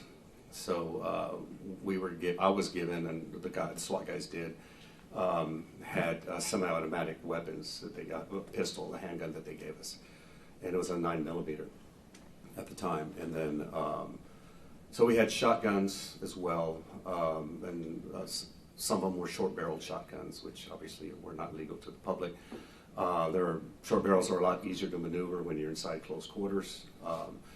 We had rifles, AR-15s at the time, and some guys had like some automatic weapons, but they were not really, it was like, hey, we got it on a warrant, you know, they recovered the evidence and we kind of borrowed it, you know, but that was not everybody had them.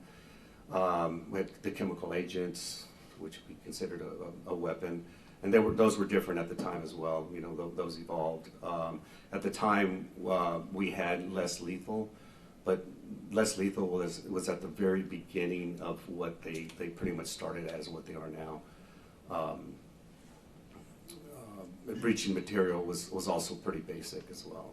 So, and I want to talk, so you talked about breaching material, and the jury's heard tons about it. But is it fair to say that when you're training with SWAT, you're training with a group of people, right? Yes, sir. As part of a team. Correct. And so when people will say, call SWAT, they're not like expecting one guy to show up. The SWAT team shows up and everybody has an assigned role. Correct. Okay, so, and as SWAT would show up, and really what I'm trying to do is differentiate SWAT between SWAT, active shooter, hostage, all those things.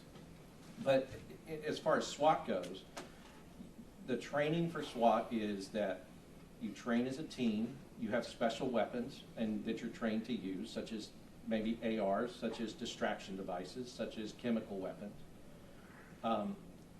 Vest, what kind of vest would SWAT usually respond with? We would have the rifle-rated vests primarily, because obviously those would also protect you against small arms. But again, we evolved. We had some big vests. They would tell us they were fitted, and they were not. They were very uncomfortable. And then we had ballistic helmets as well. So the end of your time in SWAT, I guess, what year would that be at the end of your time?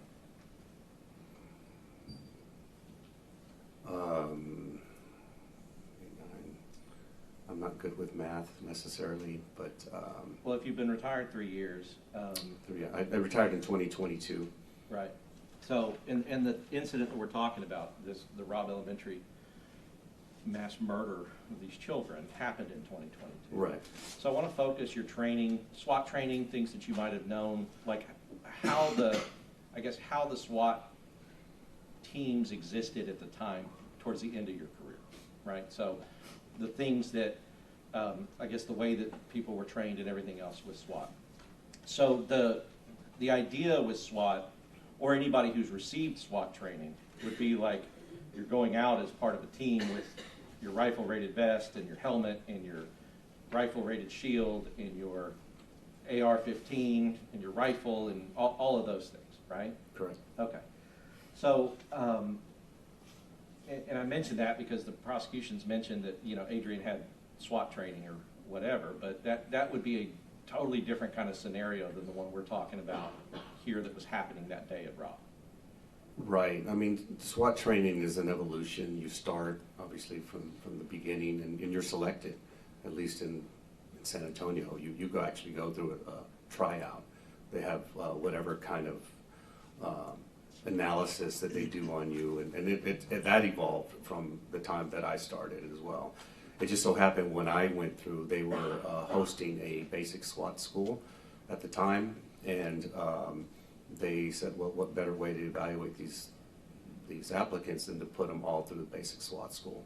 So we went through pretty much a week-long analysis to be selected for that spot at least. But they couldn't do it every time there was an opening on SWAT. Sure, and I mean, so it's a unit that is highly trained as a team for special weapons and tactics that you're assuming that whenever you guys roll out as a SWAT unit, you're rolling out with all of this equipment that you would normally have and have trained with, right? Right. Yeah, now, of course, you know, Willie Cantu, who just comes upon a situation, you may be SWAT trained or you may have gone and be on the SWAT team, but if it's just obviously things are going to be different. You would agree with that? Right. You do kind of, you get into a mode sometimes if you're doing a lot of operations with the team, like warrants, or a lot of times we did crowd control and things like that. You get this kind of this commonality that you're operating with other people. And then and the good thing about us is that we did do directed patrol. We were proactive when we were doing high-risk warrants or critical incidents or training. They put us out in the hot spots of San Antonio, and we were in police uniform. We were in slick top cars where we had the lights were in the grill, and it was like go look for trouble, and we were bound to make arrests and things like that. And so I want to talk a little bit about your experience. You told the jury that pretty soon after you started and became a police officer, you were shot in the line of duty. Yes, sir. All right. Have you had other experiences that would be considered high-stress experiences? Many. And have you been trained on how stress can affect a police officer or a normal person that's going through traumatic or high-stress experiences, like how it affects their senses? I wouldn't say train necessarily. You just kind of figure it out. I mean, yeah, you hear people say, "Hey, take deep breaths. Try to focus on this and things like that." But I experienced those things where I started out being that guy, like all over the place initially. And as you do things more often, and then you train more and more, you get more confident in your abilities. And there's so many things that are going on. Handling the weapon, where you position it, whether it be a pistol or a rifle, obviously making sure to be safe to the people that are around you, including the people you're pointing it to, your foot movements, your communication, where you should be looking. You get very comfortable with those things, and that lessens your stress when you're involved in a what might be considered a stressful incident. And a lot of times, if you've been there before, that also helps, and it's even better if you were successful the time before. So somebody who has not necessarily been in that kind of situation, and it sounds like from your career, you were part of units that would intentionally be in high-risk, high-stress situations.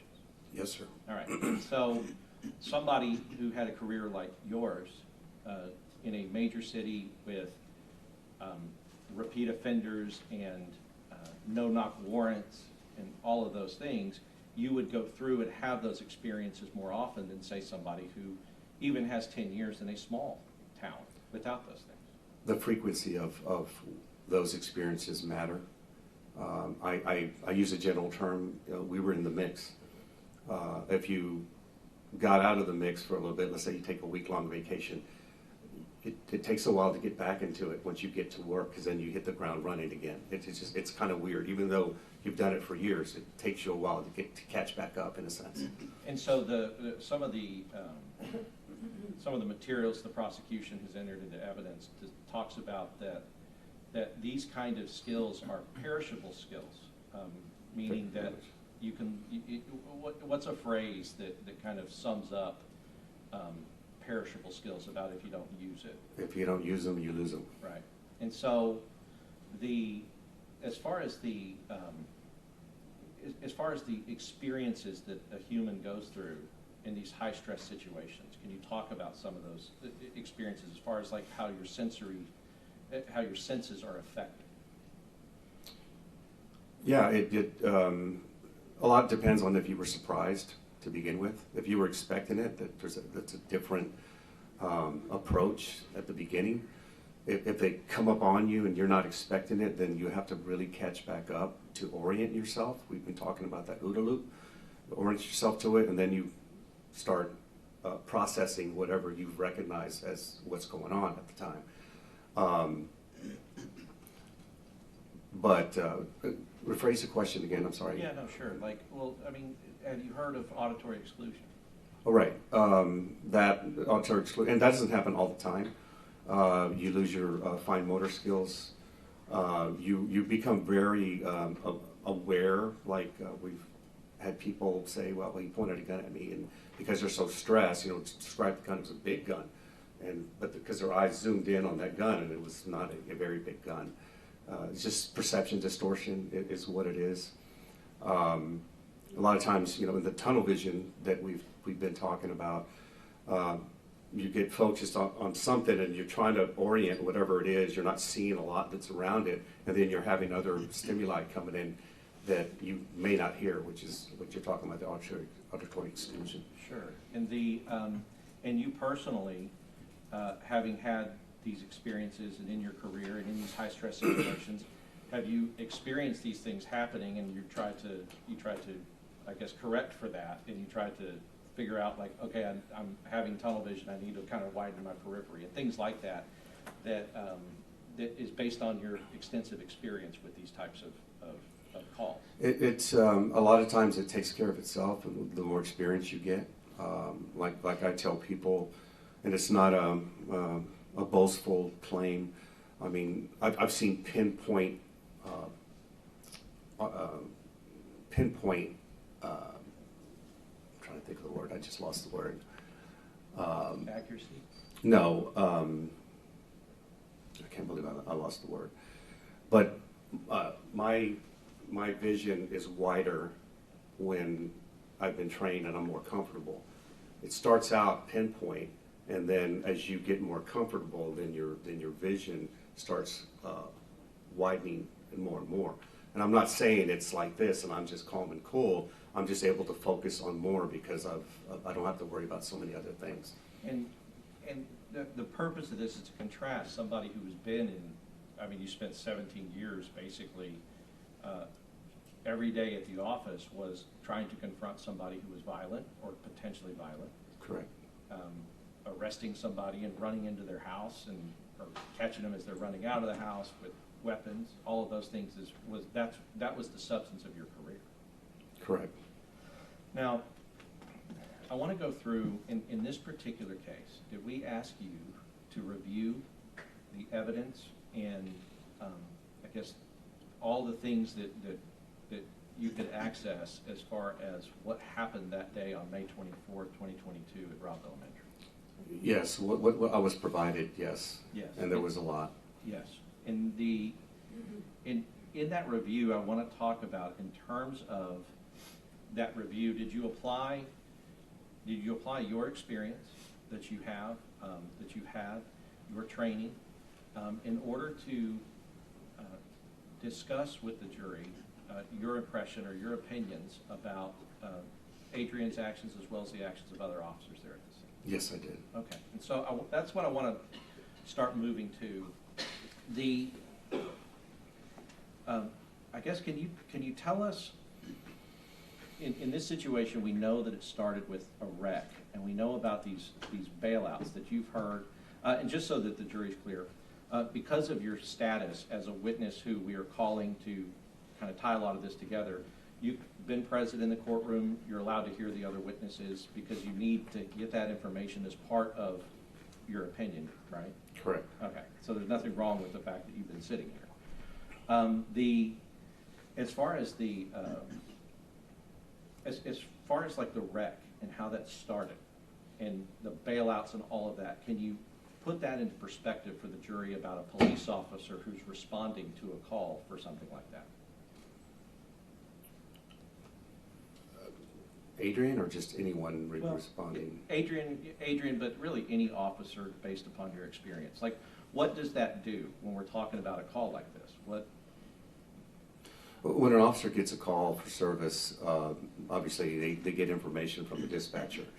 And what we quickly learn is that a lot of, at least in San Antonio, I don't know if it is in Uvalde, they have a call taker that takes the information, and then it goes to the dispatcher. And then the dispatcher puts out the information. Some dispatchers are better than others. If it's a critical incident and people are frantic, well, then some of the information may not come across as you'd like. Once you get to information, you try to discern what's going on. Obviously, they'll give you a location, and you are supposed to respond.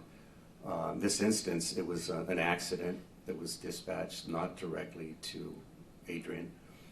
And then shortly after was that the suspect has a gun. And that is another thing you have to process. What does that mean, that they have a gun? Is it displayed, or does it look like they have a gun? Is it under the clothing? We've had a lot of times things like that, where they move like this and they had a gun. And they put it out because some people think that you're going to respond faster if they put out that there's a weapon. We've had that happen as well. So you have to discern, is there really a gun there? Sure. Now, and just to talk about that, you would agree that somebody having a gun, and you're going through like, do they really, do they not? But if it's dispatched that they have a gun and shots are fired. Now it's a lot more real. Right. Now, in your review of this, was the dispatch that went out, Mr. Limones described the shooter, described that he was running towards the school, shooting at the school, which would be shots fired, right? Correct. Was that information conveyed over the radio in its entirety? The fact that... Not at the onset, no. Right. And so an officer responding to that scene is that there is somebody who wrecked and the person has a gun and is going towards the school, or running towards the school. Correct. All right. So now I want to talk about in terms of, and what you've seen is, from the evidence, is how Adrian responded, is that when he gets there, he sees a person, Melody Flores, running. Without the description of what the person is wearing, talk about as an officer responding to a person is running towards the school with a gun, talk about how that would affect an officer, or what the proper thing for an officer to do in that situation. Yes, and to be clear, that he believed it was a male, and at the time what he saw with Melody was she had short hair, and from that distance he thought it was a male. And he got tunnel vision on that person, in a sense, and I mean, obviously identified them and said, I need to go that way. And is it appropriate? I mean, is that expected, that if, let's say you or somebody else is arriving and see somebody running towards the school after you've been told a person with a gun is running towards the school, is that appropriate to fix in on that person and to go after that person? Yeah, you're searching for the person in question. And if you see no one else, which I have not heard of, that there was anyone else that they had to go, well, I don't know, is that person, then you focus on that person. And then you have to decide, what am I going to do? What am I going to do about it? Obviously, I mean, to me, just anyone near a school with a weapon, I wouldn't take any chances. That's right. So, we've seen the video of Adrian's car responding to Melody Flores, basically. And if I could, I'll show you this map. Can you use this pen and trace, and just trace the route? The route of... that Adrian took to get to Melody Flores. Like, where did he go and how did he drive? Okay, it's not going to be exact because I'm looking at it through video and things like that. Sure. What I do know is, from what Adrian has described, he's coming this way on Geraldine. I would guess what's that, kind of northeastbound in a sense. And this is where the crash site is right here, so he's coming this way. From the video that I see, he slows at the crash right here. You can see it from the funeral home. He slows down, and he, I mean, which is very reasonable to do, having to look over, are there more people? You got to see how bad the crash is, pretty much.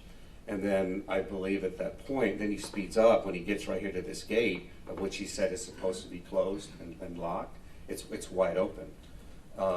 And then I guess Melody Flores was over here. So you see Adrian speed up, and he comes this way, and he comes this way, and he gets this way right here to Melody. Now, mind you, there's no driveway. I mean, it looks like it right here, like people have been driving, but this is the driveway right here. He kind of goes off-road with a patrol vehicle. And so, going off-road, it doesn't look like he's traveling at a high rate of speed. Oh, yes. Now, in a situation like that, where he's received a call like that, and he believes he spotted somebody that, because we're talking about match the description, and I want it to be clear. The description he had is that somebody has a gun and is running towards the school. That's his description, right? Right. Now, a person, if they have a pistol and they're running away from you, right, they have a pistol, and they're running away from you. Can you tell if they have it here? Can you tell if they have a gun? No, Right. And so, not from that distance at all. yes. And are you taught to assume that in a situation like this, that everyone is armed until you can see their hands and you know that they're not? That's with a lot of things that are potentially suspect. Right. So, because the idea is, and I think they beat that into y'all early, is that if you assume that somebody is not armed, that's when they're going to pull a gun from somewhere and end your life. Well, when I got shot, that was kind of the case. Did you assume that he wasn't? No, I didn't assume that he wasn't, but I saw his hands clearly, and he had a screwdriver in one of them, so which told me he was stealing the car. And then where did he pull the gun from? It must have been from his waistband, because I never saw the weapon. It happened really fast. I caught up to him, and he spun around, was kind of running backwards. He shot from the hip. I saw the flashes, but I never saw the gun. And did you have your vest on? I was off duty. You were off duty. Yeah, no vest. And so I want to talk about that a little bit. The idea of running after somebody, and you said you didn't know he was armed. Now, if you were told that he was armed, right, that he had a gun, somebody had told you that he had a gun. The idea of running after somebody as they're running, you've been told they have a gun, that is a dangerous situation. You would agree? I would keep more distance. Sure, you would, but you would agree that it's dangerous to go after somebody that you know has a gun. Well, we're always reactive. Well, not always. I mean, most of the time, law enforcement are reactive. Right. And action beats reaction. So we're always trying to catch up to situations a lot of the times. I say always, a lot of the times. And so my point is that Adrian didn't pull up to, let me look at this map. Adrian didn't pull up, and I think just so we can get it out there, you agree that it is reasonable that Adrian believed that the person running that way was the person that they're talking about, who was armed. Very reasonable. Yes. Very reasonable. So let's go from the mindset of somebody who is responding. They see that. Adrian did not continue on Geraldine. No. Right? He didn't go around the school to say, let me go try to meet this shooter over here on the other side of the school. Correct. He went directly after the person that had the gun, that he thought. And like I've said, our tactics was at the time, and not his, but immediate threat. You go towards the threat. That's right. And with everything that he had, and knowing, because you've seen that video as well that I just showed with Ms. Martinez, you've seen the video of the shooter in between those cars. Yes, sir. You've heard the testimony of Mr. Lamona is that he saw what we know to be Adrian's car, and he saw the shooter at the same time, and there was no way that Adrian could have seen the shooter. No. And again, that's what tunnel vision does. You know, it can be very pinpoint, and unless you've experienced it, then you'll understand just how bad it can be. It causes what I've learned to describe inattentive blindness. It's like when you get stressed, I'm late for work, and I need to find my keys to my car. I can't find my keys. And you have them in your hand.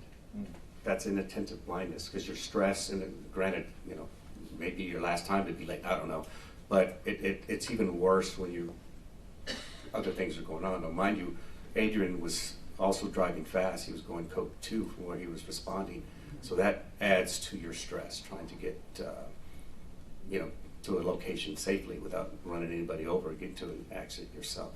And so him attempting to and trying to go after the person he thinks is the shooter, you would agree is him intentionally putting himself into a potentially dangerous situation.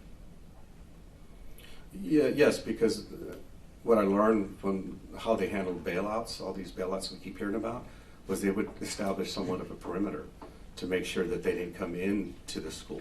So holding outside would have been reasonable, believing that it was a bailout. Instead, Adrian, for one, volunteered for the call, which he didn't have to, and it's an accident. But when he hears that they have a gun near the school, well, that's his actually, and I won't say jurisdiction, it's his area of responsibility. Sure. He's a police officer, and he's supposed to respond to what he might think is a danger to the kids. So he goes directly to what he thinks is the threat, because he doesn't hear that there's any more people involved at this point. Right, and you know that from the radio traffic. We also know from Melody Flores that the grounds had been cleared of students and others. By the time that she starts running, there's no more students that are around or any more teachers. She's the only one out there. So, you know, when you tried, I mean, when you went after a guy who was running from you, he turned around and shot you and could have killed you, right?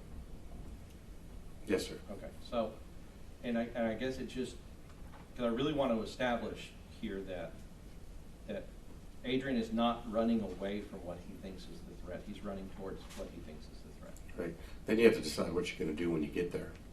That's right. And I'm assuming the options would be run them over with a car if you can identify them. Get out. That may be one. Sure. I mean, get out. But if you're trying to get out of your vehicle while you're right up there next to a person, they're going to have you at a little bit of a disadvantage while you're trying to exit. Do you see what I mean? Again, you're reacting. I mean, we have rules that we have to play by. Adrian didn't have a body camera, but now you have body cameras. There's those things get scrutinized, and we have to follow whatever training, whatever laws pertaining to even the suspect's right at the time. Sure. And because if he never was clear, never did identify that, hey, this is one of the coaches or the teachers at the school, what he thought, and he runs that person over, then he would have problems, in that situation. Very much. So, but as far as, I guess what I'm saying is if I run to a shooter, if I'm driving to a shooter and now I'm parked right next to him and they really are a shooter, how do I get out of my car without this guy just starting right into the car? But if he was willing to do that, you can see that he's willing to do that because he does it. I'm going to object to leading this witness, Your Honor. Sustained. So as far as so we have, we're in that situation. Now I want to talk about when Adrian is on that south side. You've heard that there's radio traffic from Adrian that says shots fired. Now I want to talk about echo. So can you explain, in your experience, that idea about echo? Yeah, echo, just depending on whatever location that you're at, the sound, what they call the rapport, it bounces off hard surfaces. That's why you see sometimes, like in sound rooms, they'll have these soft types of panels that absorbs the sound. But if it's a brick wall, if it's a hard floor, it echoes a lot because it bounces off those waves. And in open areas with multiple buildings and things like that, that sound, especially from a high-powered rifle, will bounce further, and it's hard to discern, even with an echo, where it might be coming from. And is that common in, I think, every officer's experience that you know, except for perhaps Ranger Hill? Ask that again, I'm sorry? The echo and it being hard to discern the location of shots. Oh, yeah. Right? Yes, sir. Ranger Hill said he could do it, but the officers that you know and the experiences that you have is that it's Objection, sidebar, Your Honor. Sustained. So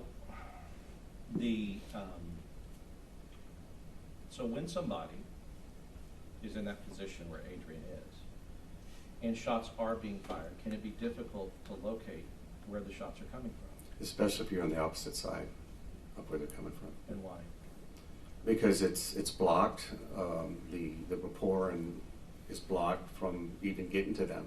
So it's either coming up or whatever. And it's not, obviously you can't visualize it or see it, but that's why you have these other witnesses that describe what sounded like a dumpster, not shots, what sounded like fireworks.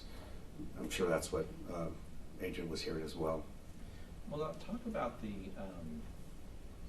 because we know now that he was with a witness, Melody Flores, but she is, when she testified that she was inconsistent, I guess, in. Objection to leading the witness, Your Honor, and the sidebar. All right, I'll sustain. If you'll rephrase it, please. I'm just confused on the sidebar. Is it sustained a leading? Because I didn't think it was, I wasn't trying to do a sidebar, I was trying to set up the expert. Yeah. Okay, go ahead and rephrase it. Thank you, Judge. Did you hear Melody Flores testify? I did. Okay. In what directions, plural, did she say that these shots were coming from, or that she told the ranger that the shots were coming from? She said, he's over there, he's over there. Did she also testify, or did you hear her testify about where she believed the shooter entered the building? On the south side. Right. So I want to talk about frantic witnesses, or witnesses that have gone through and seen these things.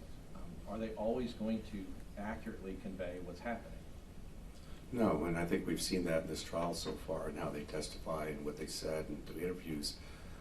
No disrespect to Ms. Flores at all. She was definitely there, experienced all the trauma that was going on, but people process that type of stuff differently.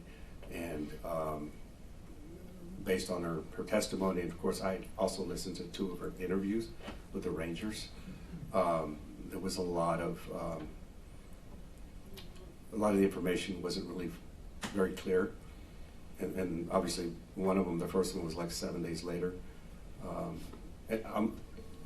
was an investigator for 9 years, so I've interviewed people as well to try to extract the same type of information. And then you kind of have an idea of whether they're, I'm not going to say she's not credible at all, but whether that information is credible at the time.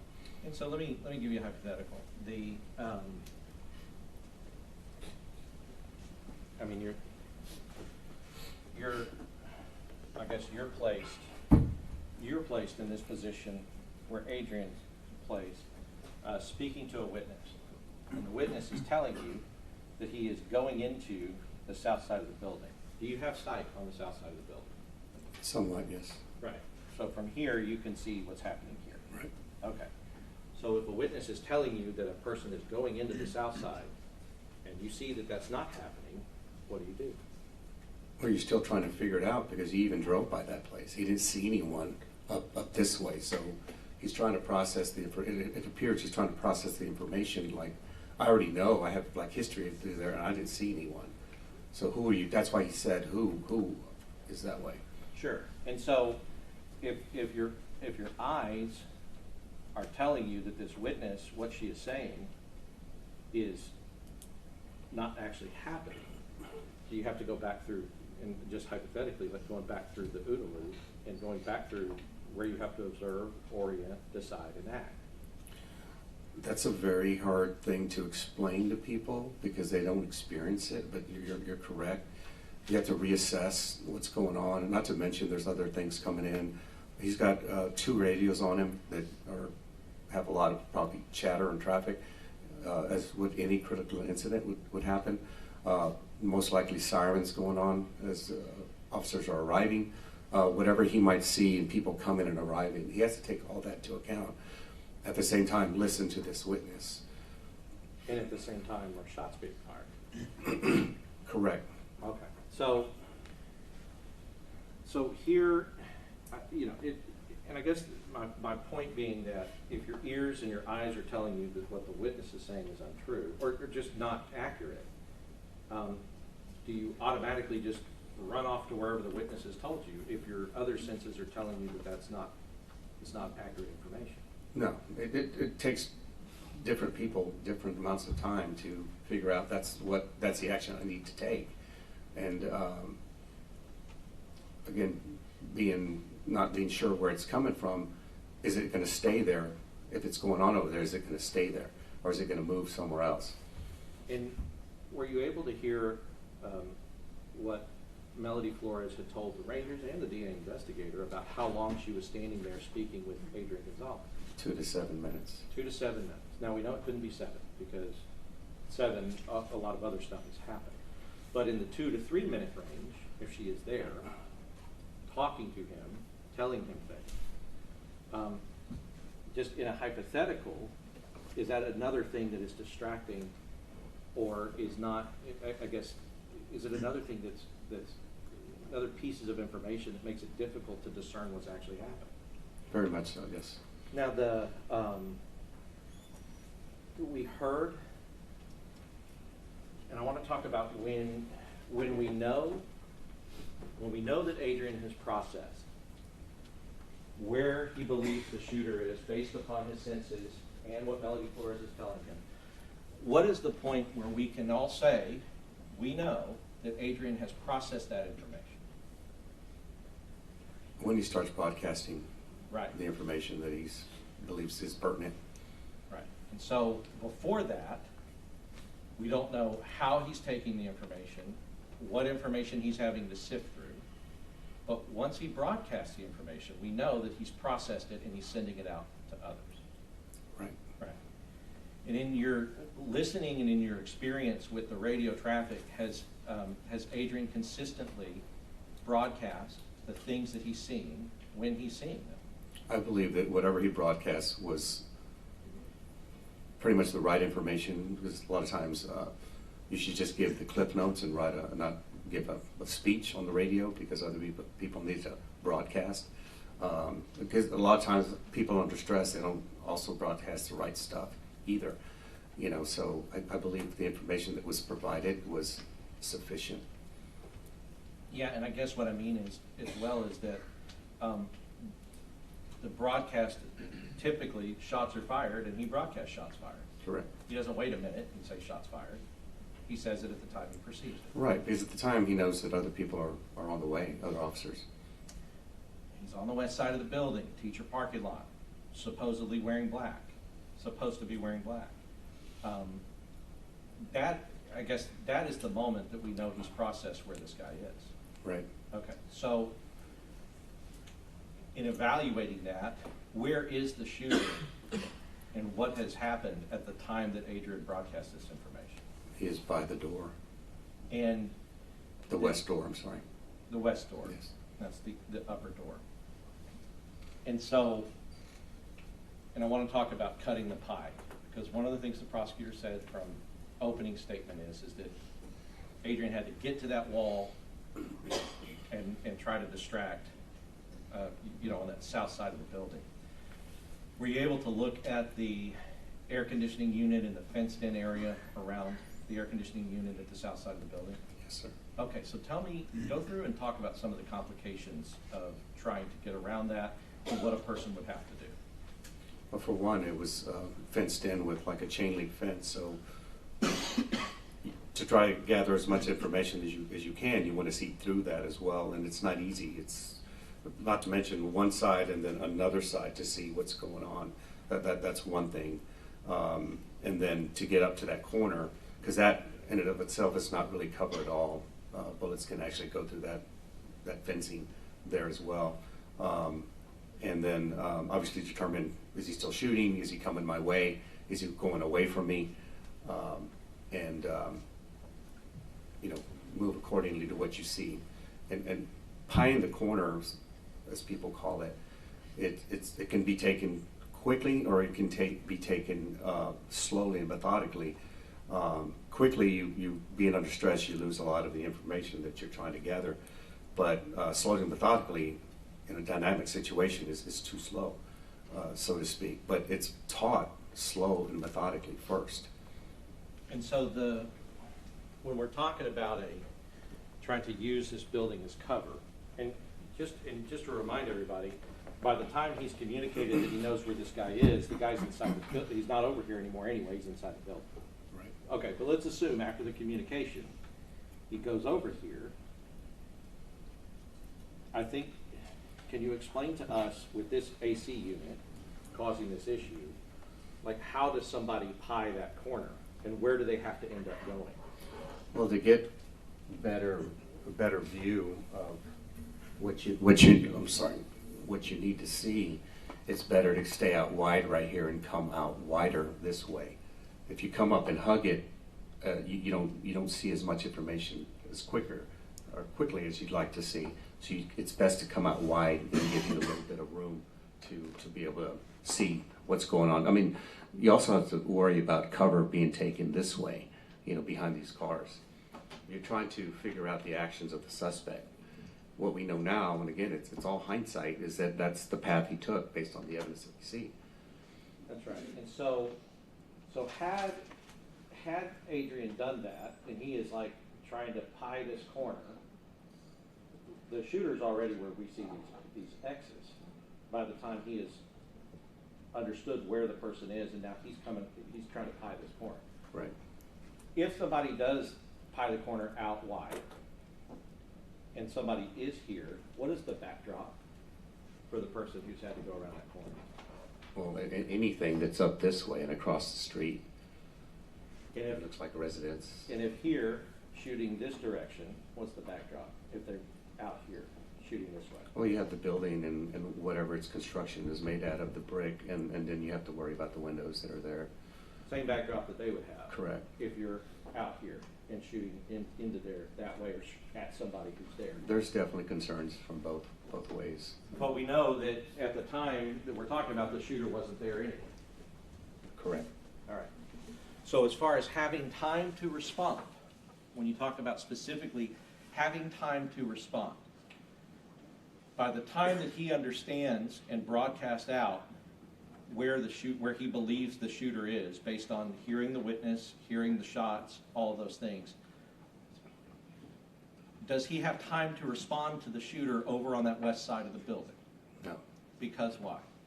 Because he's still trying to assess. One thing that we haven't necessarily mentioned, and we're talking about hindsight, and I spoke to Adrian. I've obviously listened to the interviews given by Sergeant Coronado and some of the other officers. They believe that this was a bailout and not an active shooter necessarily. And they're acting accordingly to what they've been doing. Self-serving statements as to anything Adrian Gonzales would have said, Your Honor, as an expert witness, he's entitled That doesn't make it admissible. Like, he can give opinions, but he can't base it on inadmissible evidence. He can make his opinion, or 703, make his opinion based upon any hearsay. But or not anything testify else. to the underlying facts if it's All right, admissible. I'll sustain the objection, go ahead. So I guess what we're talking about. But that would be to his direct conversation, not to the statement that he listened to, because it's already in evidence. So if you'll rephrase it. Yes, sir. Sure. Thank you, Judge. Well, I mean, and let's talk about Coronado. Let's talk about Sergeant Page. Let's talk about, like, the people who were there and the people who were, and Adrian in his statement that he gave.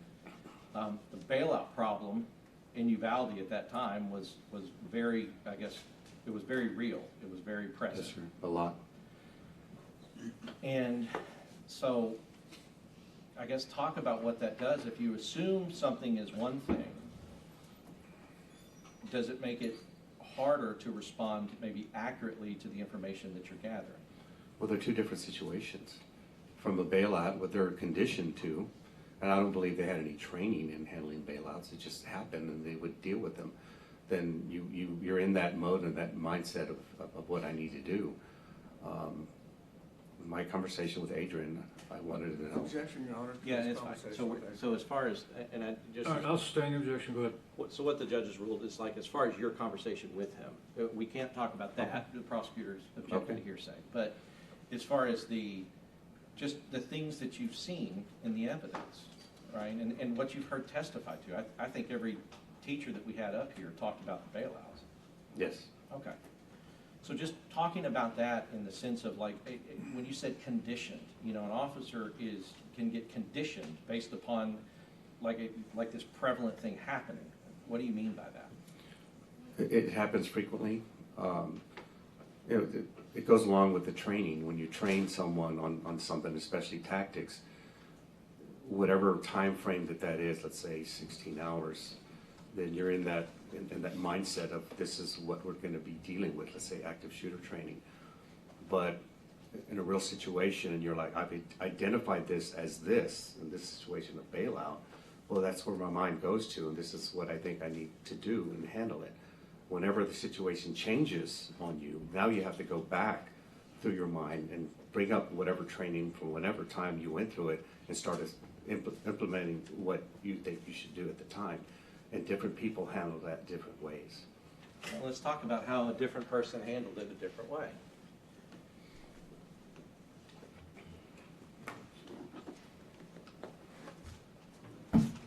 heard testimony that Coronado, Mendoza, Salcedo are on the west side of the building with line of sight to the shooter as the shooter is moving up the building. You've heard that? Yes.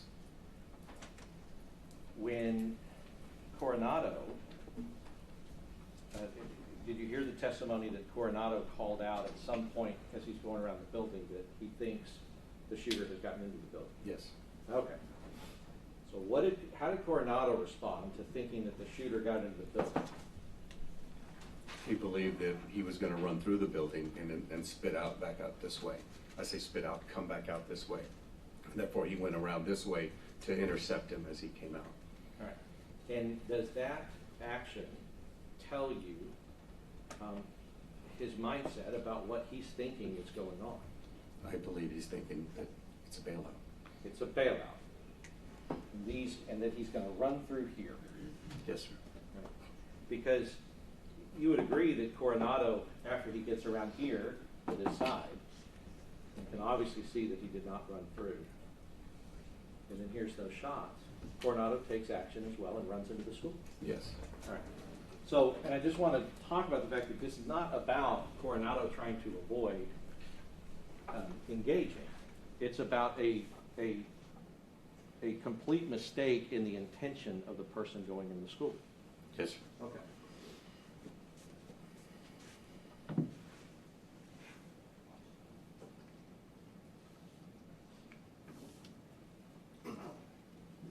So and so if Officer Coronado is so wrong, I mean, because obviously that's just it's in hindsight you look at it and go, what are you doing, right? Correct. Right. But at the time, assuming good faith, which I assume good faith on Coronado's behalf, assuming good faith, he thinks that that's what this situation is. Yes. Okay. So any other officer who is confused about the situation, is that reasonable? Very reasonable, yes. All right. So now going to, I guess going to the point where Coronado has come around, and we hear the shots that are coming from inside the building. Can it be difficult to determine with rifle fire like that? Can it be difficult to determine whether shots are coming from inside a building or outside a building? Repeat the question, I'm sorry. Yeah, so like, well, we can hear on Coronado's body cam, those shots are loud, Yes. loud, Yes. and they're echoing off buildings, Yes, sir. right? Yes, sir. Can it be difficult to determine whether shots are coming from inside a building or outside of a building? It could be difficult, yes, especially if you're on the opposite side of the building. And so did you, in your investigation and in looking at this case, were you able to pinpoint a time when Adrian knew in his mind that there were shots coming from inside of the building? When he said that he saw them coming out the window on the east side. Right. And so at the point, now, I say pinpoint a time, that's the thing, but is there anybody that can say what time that bullet actually came out of that window? No. And after the bullet comes out of the window, do we see Adrian take action? Yes. And what action do we see him take? Well, by then, I believe Paige is with him, and they go towards the south entrance of the school. And do they enter the school? They enter the school. And so briefly, when they enter that school and enter that hallway, what does the hallway look like? It's full of smoke from the gunpowder, as it appears. In the, and have you been in I mean, maybe not, I don't think many have ever been in a situation like, specifically like this, but have you been in a situation where you are entering into a dangerous hallway or a dangerous area in your career? Yes, lots of times. All right, and when you are doing that, do you do that with the knowledge that you could be killed at any moment going in there? It's a different scene. You go from the outside, which you've pretty much been out there for however long he was, and then you enter a school that he's not necessarily familiar with. And obviously you've seen that a weapon has been fired inside. then you have to discern which classroom. Obviously, they know that there's classrooms in there, and is he around the hallways and one of the insets of the doorways and things like that. You have to assess that situation. And so, going into that kind of situation, do you go into it knowing that your death can occur? Yes. As far as your active shooter training, you've also been trained in active shooter training. Yes, sir. Now, when active shooter training says go towards the gunfire, you have to know where the gunfire is coming from first. Right. If there is no cover and you don't know where the gunfire is coming from, what is your training when it comes to that? Well, there's other training that I've been through that you be careful when you're moving forward and toward whatever you think is a threat. Just because one training, say, course tells me that I must do this, I mean, I don't think any officer would go, okay, thank you, that's what you said, and I would just go because you said so. There's other things that come into play that you've been trained on or conditioned for before that. And like I mentioned, different people process information differently, you know, and maybe they didn't learn how to approach or move forward through a hallway. Well, and as far as the, Mr. Witzkel's training that he gave, in reviewing the photos that the state's put into evidence, does it appear that even in Mr. Witzkel's training, they are with somebody else, they are moving around and through with an AR-15, and that's kind of how they're trained to respond to something like and that's specific active shooter training? Yes, I was watching it from YouTube, so I didn't get to see everything that was shown up this way, because Sure. different times, but the pictures that I saw, there were more than one person.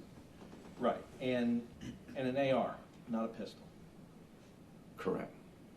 And so, as far as I want to kind of move to the school security.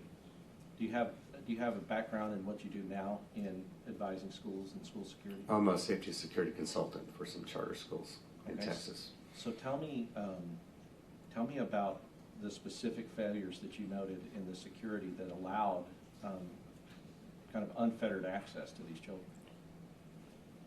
Well, there's layers of security that you have to take care of and not completely rely on law enforcement all the time. Initially, and people do this in their own homes, you keep the doors locked, the exterior doors locked, and the interior doors locked at all times. If you're going to prop open a door, it needs to be manned, and not manned by you, because you're busy going in and out and grabbing whatever you need to. Someone has to stand there at that time and make sure no one's going to come in. And then you close it behind you and obviously lock it when you're done with it.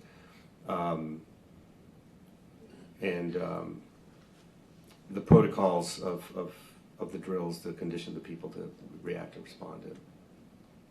So in your analysis of this case, did you see that when the shooter came to that school that day, that the west door, the outward west door, was unlocked?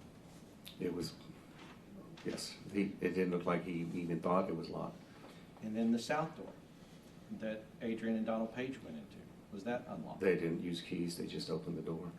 In the classrooms where the shooter went in 111 and 112, was 111 unlocked?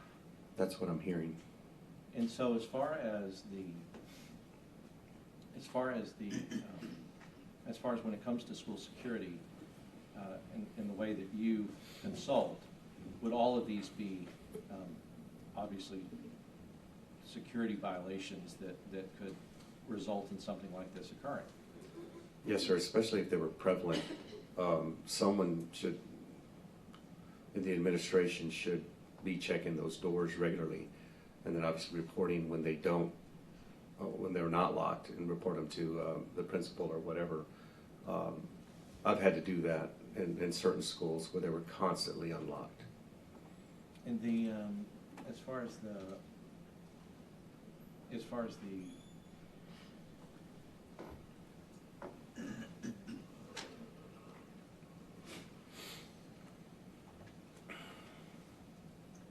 sure. Yeah, so because I'm sure the prosecutor will ask you about, well, the 3 minutes, and he's out there for 3 minutes. How, I mean, what in your experience, what is going on during those 3 minutes that's causing Adrian to be where he is before he eventually goes into the school? I think initially it was just to determine that it was actually an active shooter and assessing that situation, taking in all the information that was coming to him from listening, whatever he's hearing out there. However, Melody is talking to him, things that he's visualizing, people in different places, hearing the sirens coming and things like that. There's a lot to absorb. Now, as far as Randy Hill, who went to the top there and just stood on a corner, did you see that he ever made any move once the gunfire started happening to drive around to the school and try to locate the shooter? I didn't see any of that. I mean, I just had heard, I wanted to know who got that call first, and it turned out to be him. And then when I discovered, again, through what I've seen on the video that's been shown and where he was, as a police officer, it really surprised me that he was right there and just pretty much taking out I'd say a tertiary role.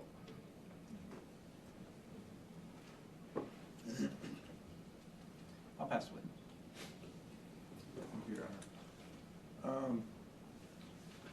I'd like to start with that statement you just made about Hill. Yes, sir. He was called, the dispatch sent him to that corner, did it not? That's what I'm hearing, yes, sir. And so you were surprised that he stayed at that corner taking a tertiary role? What does that mean? He's holding down the perimeter on the, I'd say, probably the third part of the perimeter. You have the hot zone, and then there'd be a perimeter on the outside of the building, and then he's like out there on the street. Okay. But you will agree that with the testimony that when he arrived, Adrian Gonzales, the gunman was already inside the building? When Mr. Hill? Yes. I'll agree, yes, sir. Okay. And you will agree that gunfire inside a building is muffled as opposed to outside the building? Yes, sir. And you will agree that, do you have any testimony that Randy Hill heard the gunfire? No, sir. But you said that you were surprised that he took such a tertiary role because dispatch had said man with a gun heading toward the school, correct? Correct. So he should have headed toward the school. I believe so. Just like if you hear gunfire, you should head toward the gunfire. After assessing it, you should. But you have no evidence that Randy Hill heard the gunfire.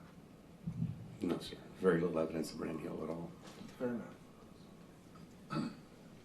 Now let's go back to the very beginning of the testimony. We talked about the initial dispatch. Did you listen to the dispatch tapes? Yes, sir. So you heard the dispatch that it was a man with a gun Correct.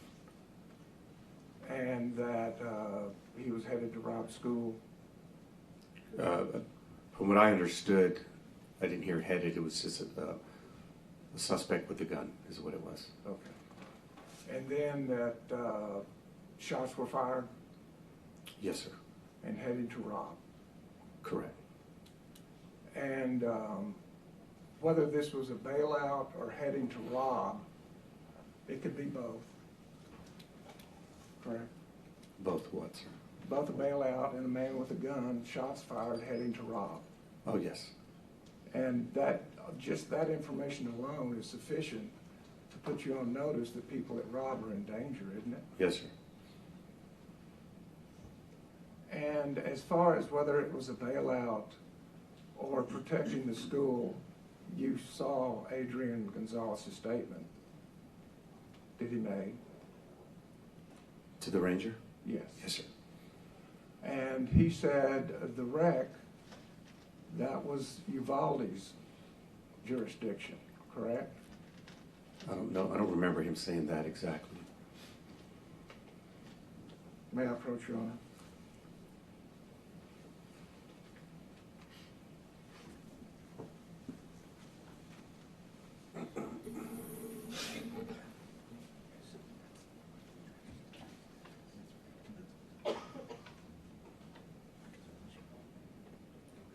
Does that help you with your memory? Yes, sir. Yes, sir.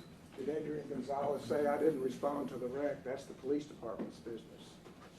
Right. In fact, he said, "I'm heading over there because the guy's going to the school and has a gun. That's what I'm going to, the school." I think that's a very good reason to respond as a school officer. So if Coronado is concerned about going to a bailout, that is not necessarily what Adrian Gonzales is concerned about, correct? I'm not sure if I understand the question, sir. If Coronado is concerned that it's a bailout, Adrian Gonzales told the ranger that he didn't go because of the bailout, he went because there was a man going to rob with a gun. Okay. And what was the question? I mean, you're telling me two different things. That's a different mindset, right? Yes, sir. And so the confusion that Coronado has about a bailout is not the confusion that Adrian Gonzales has, that the reason he's going there is to protect the school, correct? It could be, yes, sir. And the dispatch was, there's a man with a gun, correct? Yes, sir. And Adrian Gonzales said to law enforcement that he saw a lady in peach or orange and she was running, correct? He didn't say a lady. What did he say? Oh, I'm sorry. He did say a lady initially, yeah. Yeah, he did say a lady initially, yes. I'm kind of going back to what he eventually said, that he didn't think it was a lady, or he realized later To that the it was Rangers, a he male. said it was a lady in peach that was running. Right.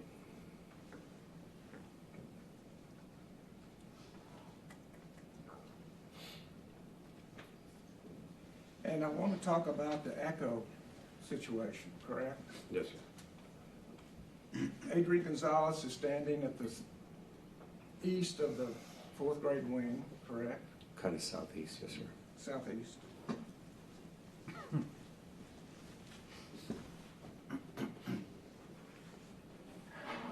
Could you show us about where you believe he was standing? Well, just from the indication, I mean, it's saying that he was, but that's his car right here. So I'm believing he's standing right around either in front or in back, or this way, yes, or on the side here. And he says that at that point, I believe you said at that point, Echo could confuse where he was, where the shots were coming from. Correct. From this position, could he see these east grounds? Yes. And would you agree the gunman wasn't there? Correct, yes. Could he see these south grounds? Yes, sir. Would you agree the gunman wasn't there? Correct. And he had a witness talking to him, right? Correct. And you're saying to this jury that she provided accurate information, I believe it's accurate, yes. that he was wearing black, and that he was over at the teacher's parking lot. Correct. And if you hear gunshots, and you hear that he's wearing black, and hear that he's over at the teacher's parking lot, active shooter would say to go to the gunfire, wouldn't it? That's kind of a general statement, to go to the gunfire. I mean, they haven't really said how you go to the gunfire, and people will approach it differently. But to go to the gunfire, they do say that. Or go close, or I get what they say, but that doesn't necessarily mean that that's gospel, so to speak. So in active shooter training, when it says close on the gunfire, you're saying don't do that. I'm not saying don't do that, I'm saying assess it and close in on the gunfire as safely as possible. That you As can get safely there. as possible. Yes, sir. And cover is what as safely as possible. It can be. And from his position, he knows that the shooter's not here, Right. and he knows the shooter's not here, Correct. and he has cover, does he not, between the gunman and where he is? No, he doesn't know that completely, because he doesn't know exactly where the gunman is on that side. We know we keep pointing out this way, obviously, but he doesn't know if he's this way, and about to pop out, or whatever. You have to anticipate all these So you actions should and stand there such. for the next 3 minutes. 30 minutes? 3 minutes? I don't know what he was doing at that time, but there's a lot of information to take in. You said you got a lot of information. You know he stood there for 3 minutes. That's what I'm hearing, yes. That's what you're hearing, or that's what your review showed? I didn't count it as 3 minutes, How because did amongst you count other it? things, I counted it less than 3 minutes. did you count it as a minute up this hallway? I mean, outside the west side? Count what as a minute? The time that the gunman was shooting as Adrian Gonzales was standing over here. No, sir. How long did you count this? I didn't count it. So it could have been a full minute. If that's what you're saying, I'm sure it'd be. And then in the hallway for the next 45 seconds, shots going on in the hallway. Did you count that 45 seconds? Oh, yes, I did. Okay, so now we're at 1:45 seconds and Adrian Gonzales is still standing at the south side? He's there, yes, sir. I don't know if he's just standing there with his, you know.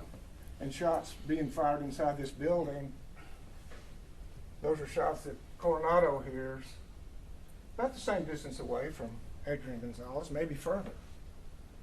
Correct?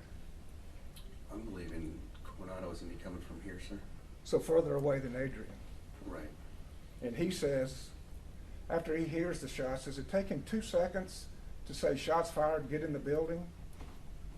I didn't count that number. I just know that he is responding and running, and he says shots fired in the building, get in there.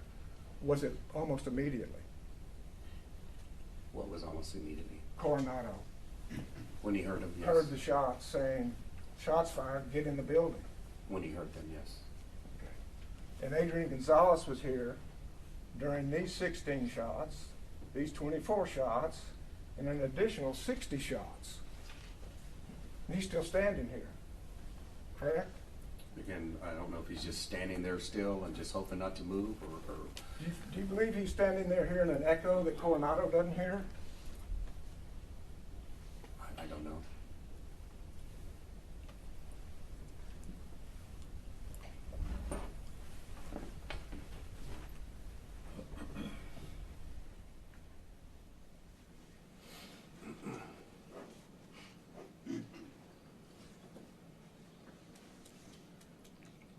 Adrian Gonzales told the Rangers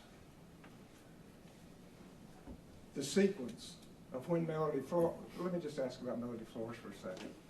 You heard Melody Flores' testimony Yes, sir. that she was concerned for the kids. Correct. So she ran toward potential danger instead of staying in lockdown. Correct. Does that indicate to you that she was concerned about the kids Yes, sir. and protecting the kids Yes. and making sure they're safe? Yes. And so she stayed there until the last kid got in the door. Does that indicate to you she's worried about the kids? That I don't know if she stayed there till the last kid got in the door. I didn't.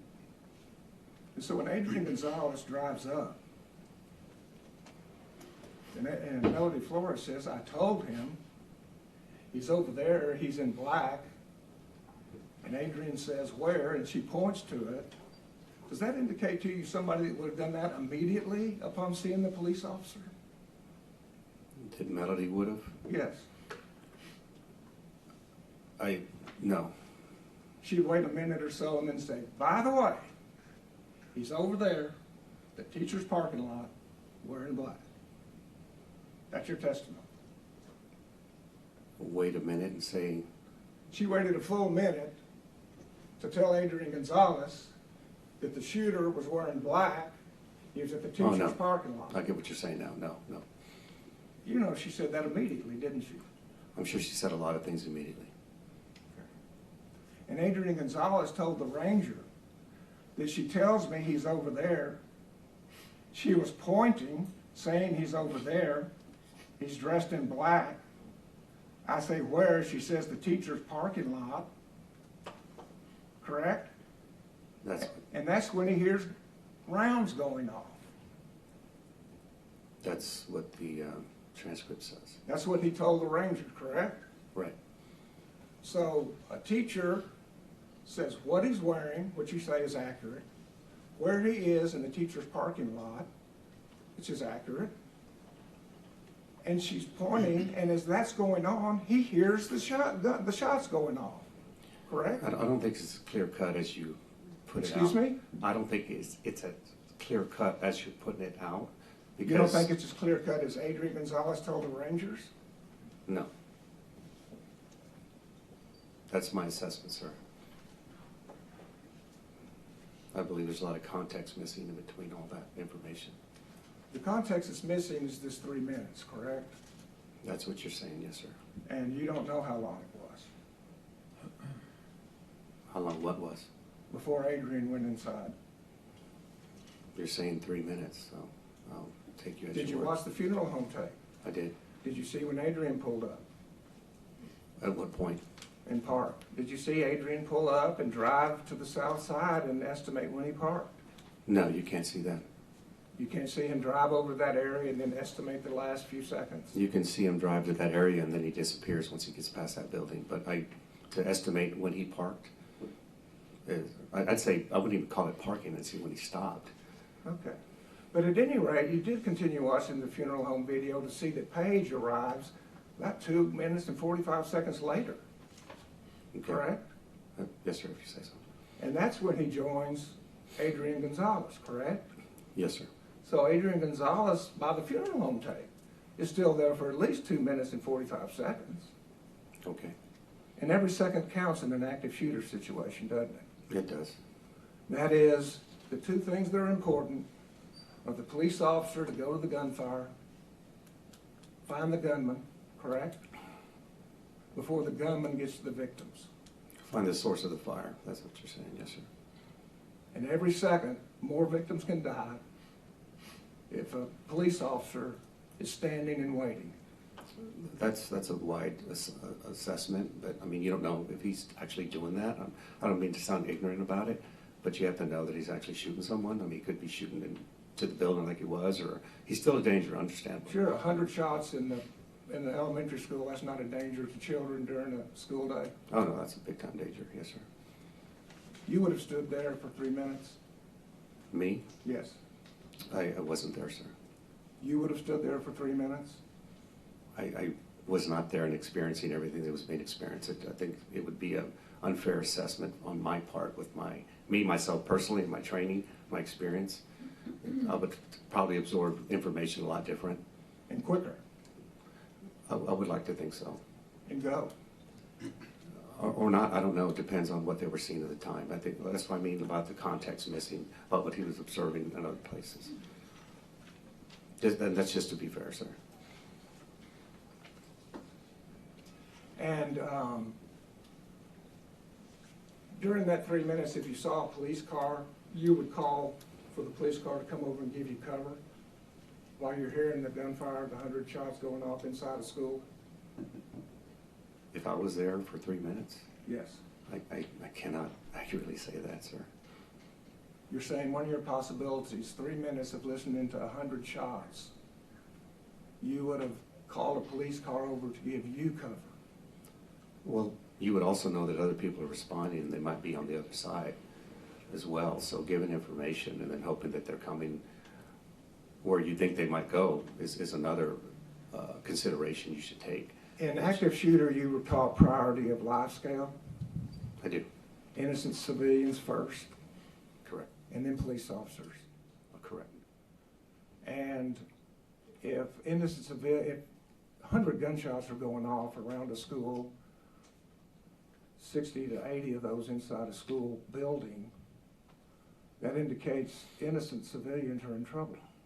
Correct. But I don't think he was counting the shots at the time, sir. It's just more than one. It's right, definitely. And so on the priority of life scale, the civilians are in trouble. You know the gunman's inside where the shots are coming from, but you're asking cover for yourself, correct? That's what Adrian did, right? Yeah, that's what happened, yes. And so that's kind of an issue that you as a police officer have had to deal with in your career as a police officer, that you have to put innocent civilians' lives ahead of your own safety. Kind of. Yes, sir. It just depends on the situation, yes, sir. I mean, that's something you deal with as a police officer, isn't it? Not always, but it is a consideration. But you have to put the civilian safety ahead of your own sometime. That's kind of why you're a police officer. Yes, sir. That's why they give you training, Hopefully it's the right training, yes, sir. to do it appropriately Correct. and as safely as possible. Yes, sir. Because when the civilian needs you, they have the right to expect you to help them, don't they? Yes, sir. Thank you. Appreciate And it. thank you for your work. Thank you, sir. As the witness. Yes, Judge. So, you know, I kind of want to talk about Coronado first. I figured he'd say that. So, let's go back to what we know about Coronado, what we've heard from their own expert.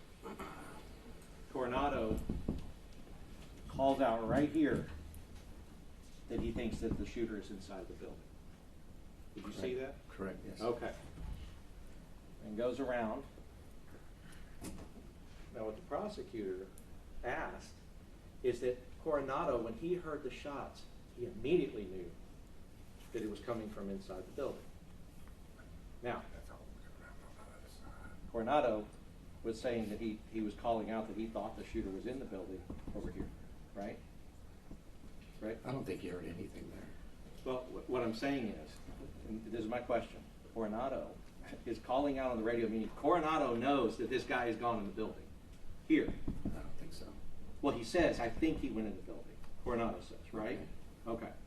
So, you see, having that knowledge as you're coming around and then you hear the shots, well, of course you know that it's in the building because you knew that he was gotten in the building over here. Did Adrian have that knowledge? No. Right. So, going back to when Adrian, when we know, the only evidence that we know based upon what we have, that he knew that the shooter was inside of the building was when? When the bullets were coming out the east side of the window. Right. So it's the sound of the gunfire plus the bullet exiting the window told Adrian he's inside the building. Right. Now, from your review, after that point, when he saw the bullet come out of the window, what did he do after he saw that? By then Paige was there and they were already moving ahead. In fact, when you see Coronado running, saying, oh, get in the building, you don't see him by the car anymore. They've already moved towards the door.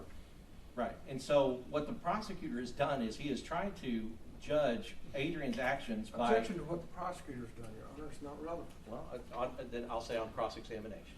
All right, I'll overrule the objection, go ahead. On cross-examination, the prosecutor asks you the question as if Coronado, knowing that it was inside the building, somehow suggested that Adrian should based on hearing the shots alone, right? Right.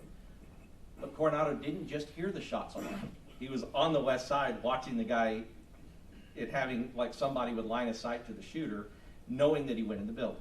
Well, yes, sir. What I do know, if I might say, because from watching the video, when Coronado passed that gate by the west door, the shooter had already been in the building for 6 seconds.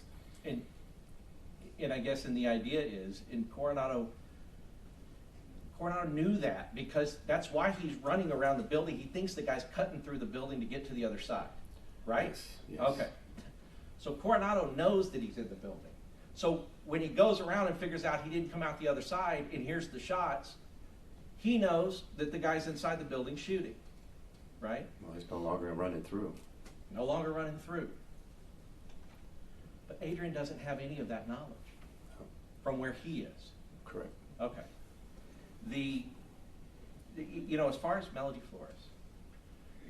Flores testified to this jury that she told Adrian that the shooter's on the south side, that the shooter's on the west side, that the shooter was going into the south side of the building, and that the shooter had gone into the south side of the building. Okay. So all of those different things. Ultimately, Adrian in his interview had gotten to the right point, right? He had Yes. gotten to, okay, west side teacher's parking lot, and he called it out, and you heard him call it out on the radio. Yes. All right. But it's just kind of like what the prosecutor said about Adrian saying to the ranger that he saw a lady in peach or orange. Did Adrian say to the ranger, I saw a lady in peach or orange and thought that lady was the one trying to shoot up the school? No, he didn't say that. Right. How did he describe what he thought at the time was happening? He said someone running away from the school wearing a peach shirt. And then, once he found out what occurred, once he found out that it was a lady, he's having the interview after he knows that it in fact was not the shooter. Correct. Okay. So he's describing now he knows it's a lady. But to suggest that that's what he thought at the time, there's no evidence that you've seen in your investigation to suggest that. No. Okay. In the same way, at the time he's doing the interview the day after, he now knows where the location of the shooter was, and that's what he communicated to the ranger. Yes. But that's not saying what Melody was saying at the time that this was happening, because she testified she was saying all kinds of different directions. I just, like I said before, I don't want to disparage Ms. Flores. I understand it was a very traumatic event, but I have a hard time believing that she was very clear and concise with her information because of just both interviews and the testimony.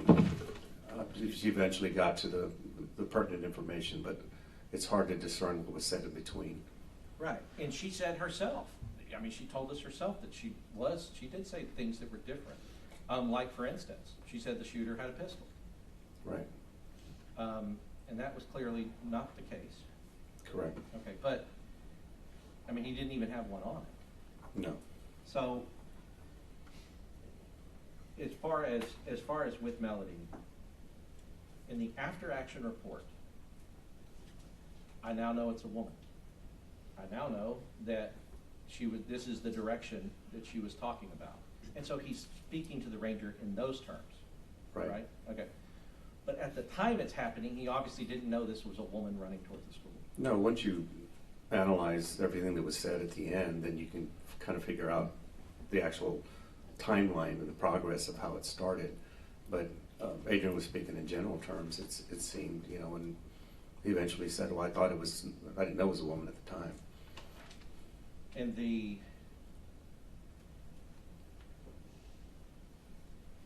I guess, is that what you meant when you answered? It's not as clear cut as the prosecutor's trying to make. Correct.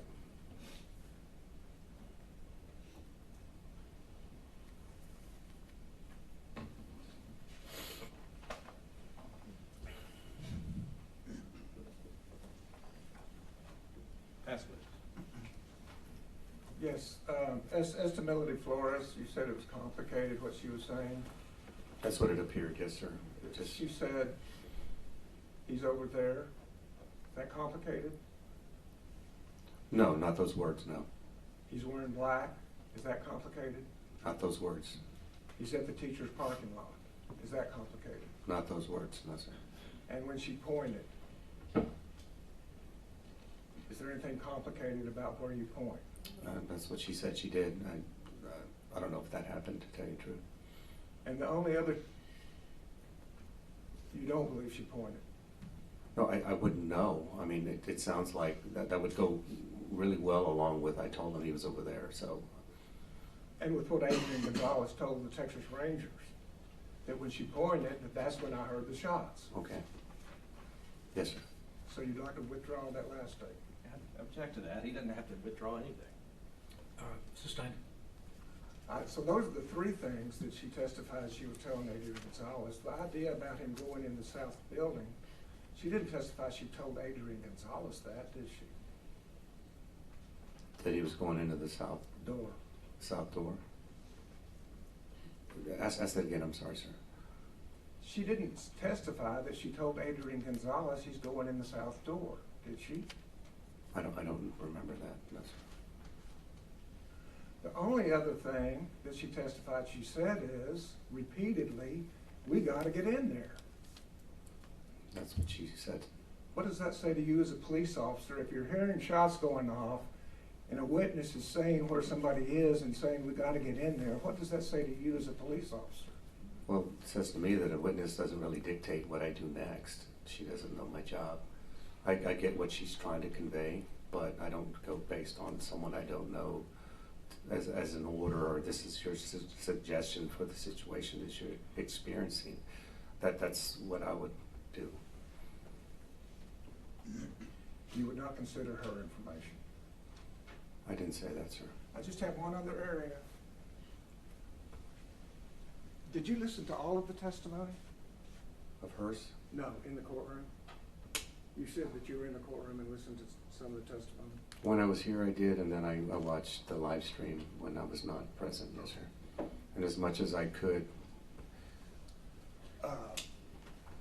you agree with me, the testimony is the shot came out, the only shot that came out this east side was out this window? Yes, sir.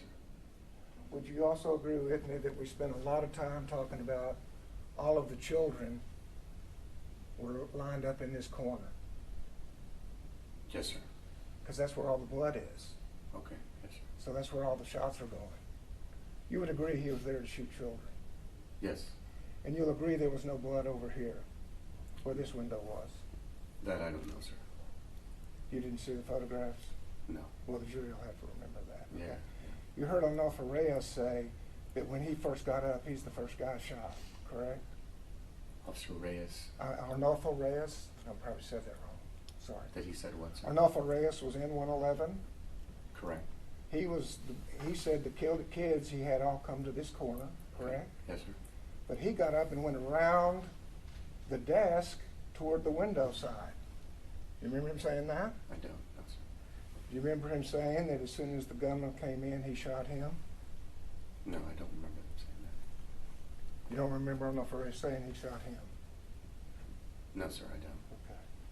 And there's one single shot that comes out this window, correct? Yes, sir. And the only human being between the doorway and the window, that would be Arnulfo Reyes. If that's what you say, sir. Okay. Does that help you any as to when the shot came out 111? No, sir. If it was one of the first shots to come out 111, from the testimony, we know there's 60 shots in 111 and 112 before Adrian Gonzales gets in there. Yes, sir. If it is one of the first shots, because certainly he's not shooting at children, right? Yes, sir. Then we're talking about. We would assume, I don't know, just either that or it's a very bad miss. Okay. So, if this shot is early on toward a teacher, you would agree for the next 60 shots, at least, Adrian Gonzales is still standing at the south end. That's what you're saying, yes, sir. Knowing a shot has come out of 111. Knowing where the gunman is. Not exactly, no, sir, but having an idea. Somewhere close enough to have a shot go through 111 Correct. inside the building. Not necessarily. I mean, it could have gone through just easily from the other side through a window. And so at that point, you ask for cover. You call for cover as a police officer. You know, At that point, a shot coming out of 111, hearing 59 more shots, you call and ask for cover for yourself. That's what you would do. what I would do? Yes. No, sir. That's what it is. So, what the prosecutor keeps saying is, if it were the first shot, if it were speculated, they have to prove beyond a reasonable doubt. You know, that's their burden. Objection beyond. Well, it's true. Well, it's a statement the court will give the law to the jury, not the lawyers. I'll overrule that, Judge. So, I mean, that's what I'm talking about. So what he's asked you to do is speculate that that shot, if it were the first one, but it also could have been the 60th one. Correct. Right, and they have provided nothing that will tell us when that shot came through the window. Correct. Okay. So just as far as what Melody Flores testified, it was on direct examination, yes. She did testify that he got out and she said immediately exactly where it is. But then when Nico cross-examined her, she did have to say, well, yes, I did say some things that were different to the Rangers and to their investigator. And I want to talk about the South. So she also testified that she believed that the shooter went in the south side. She believed that the shooter went into this door here. Now, if you're standing here and you're pointing, does the point cover the south side of the building? Yes, it does. That direction. Yes. It also covers the teacher parking lot.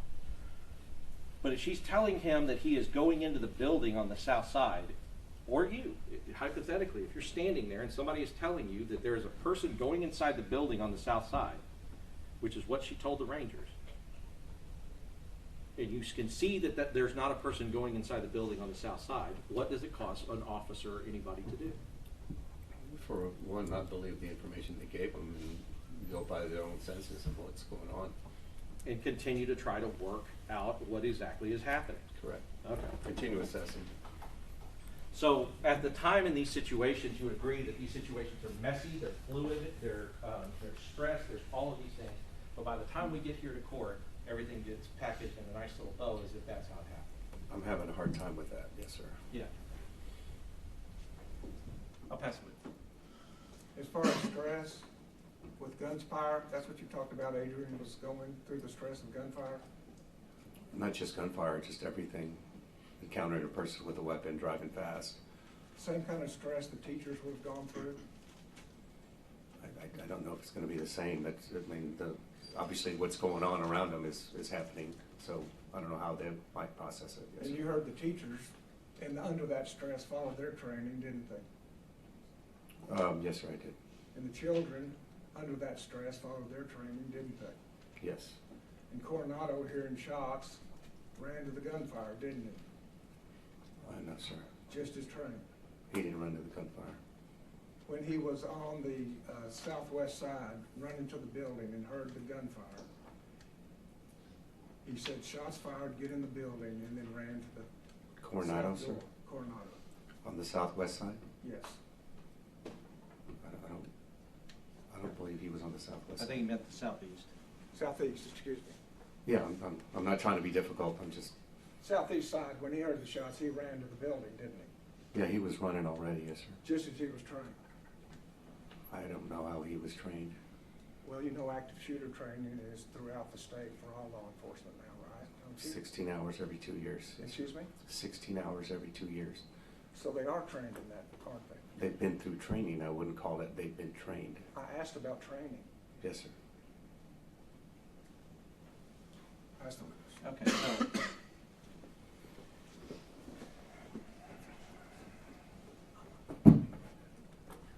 Coronado, he's sitting here. Does he hear gunfire? Yes.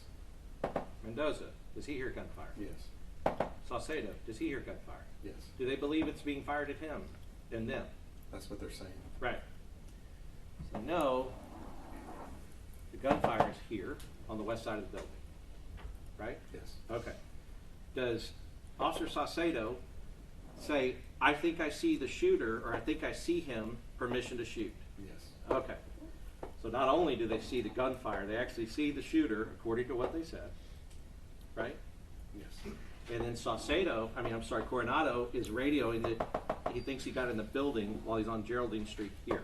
Right. Okay. Do they run to the gunfire? No. Okay. Because running to the gunfire, no matter what the prosecution says, would be these officers going right to that door, right where they saw him go in, Correct. on the west side of the building. Yes. Okay. They go around for whatever reasons. They go around, and then by the time he gets here, he realizes OS, basically, like, That's what he says. oh, because he knows that this guy didn't come out the building, that he's in there shooting kids. Right?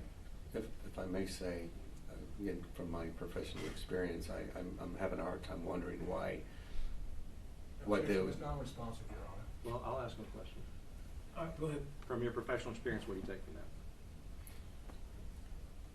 I get the assessment that he might come back out this way, but I would like to know as a police officer what he's doing inside the school. Right. So as an officer that apparently Mr. Turner has no problem with his actions, you would agree that he did not accurately perceive and did not go to the gunfire. Correct. Pass the witness. No question. Okay, you can have a seat, thank you. Step down.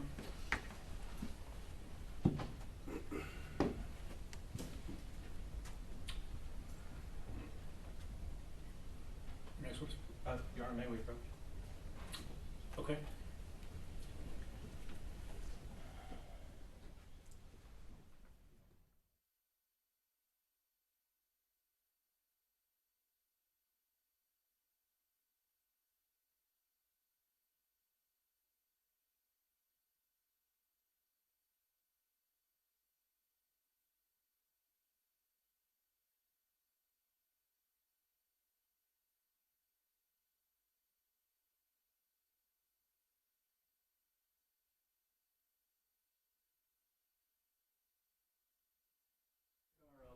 recess.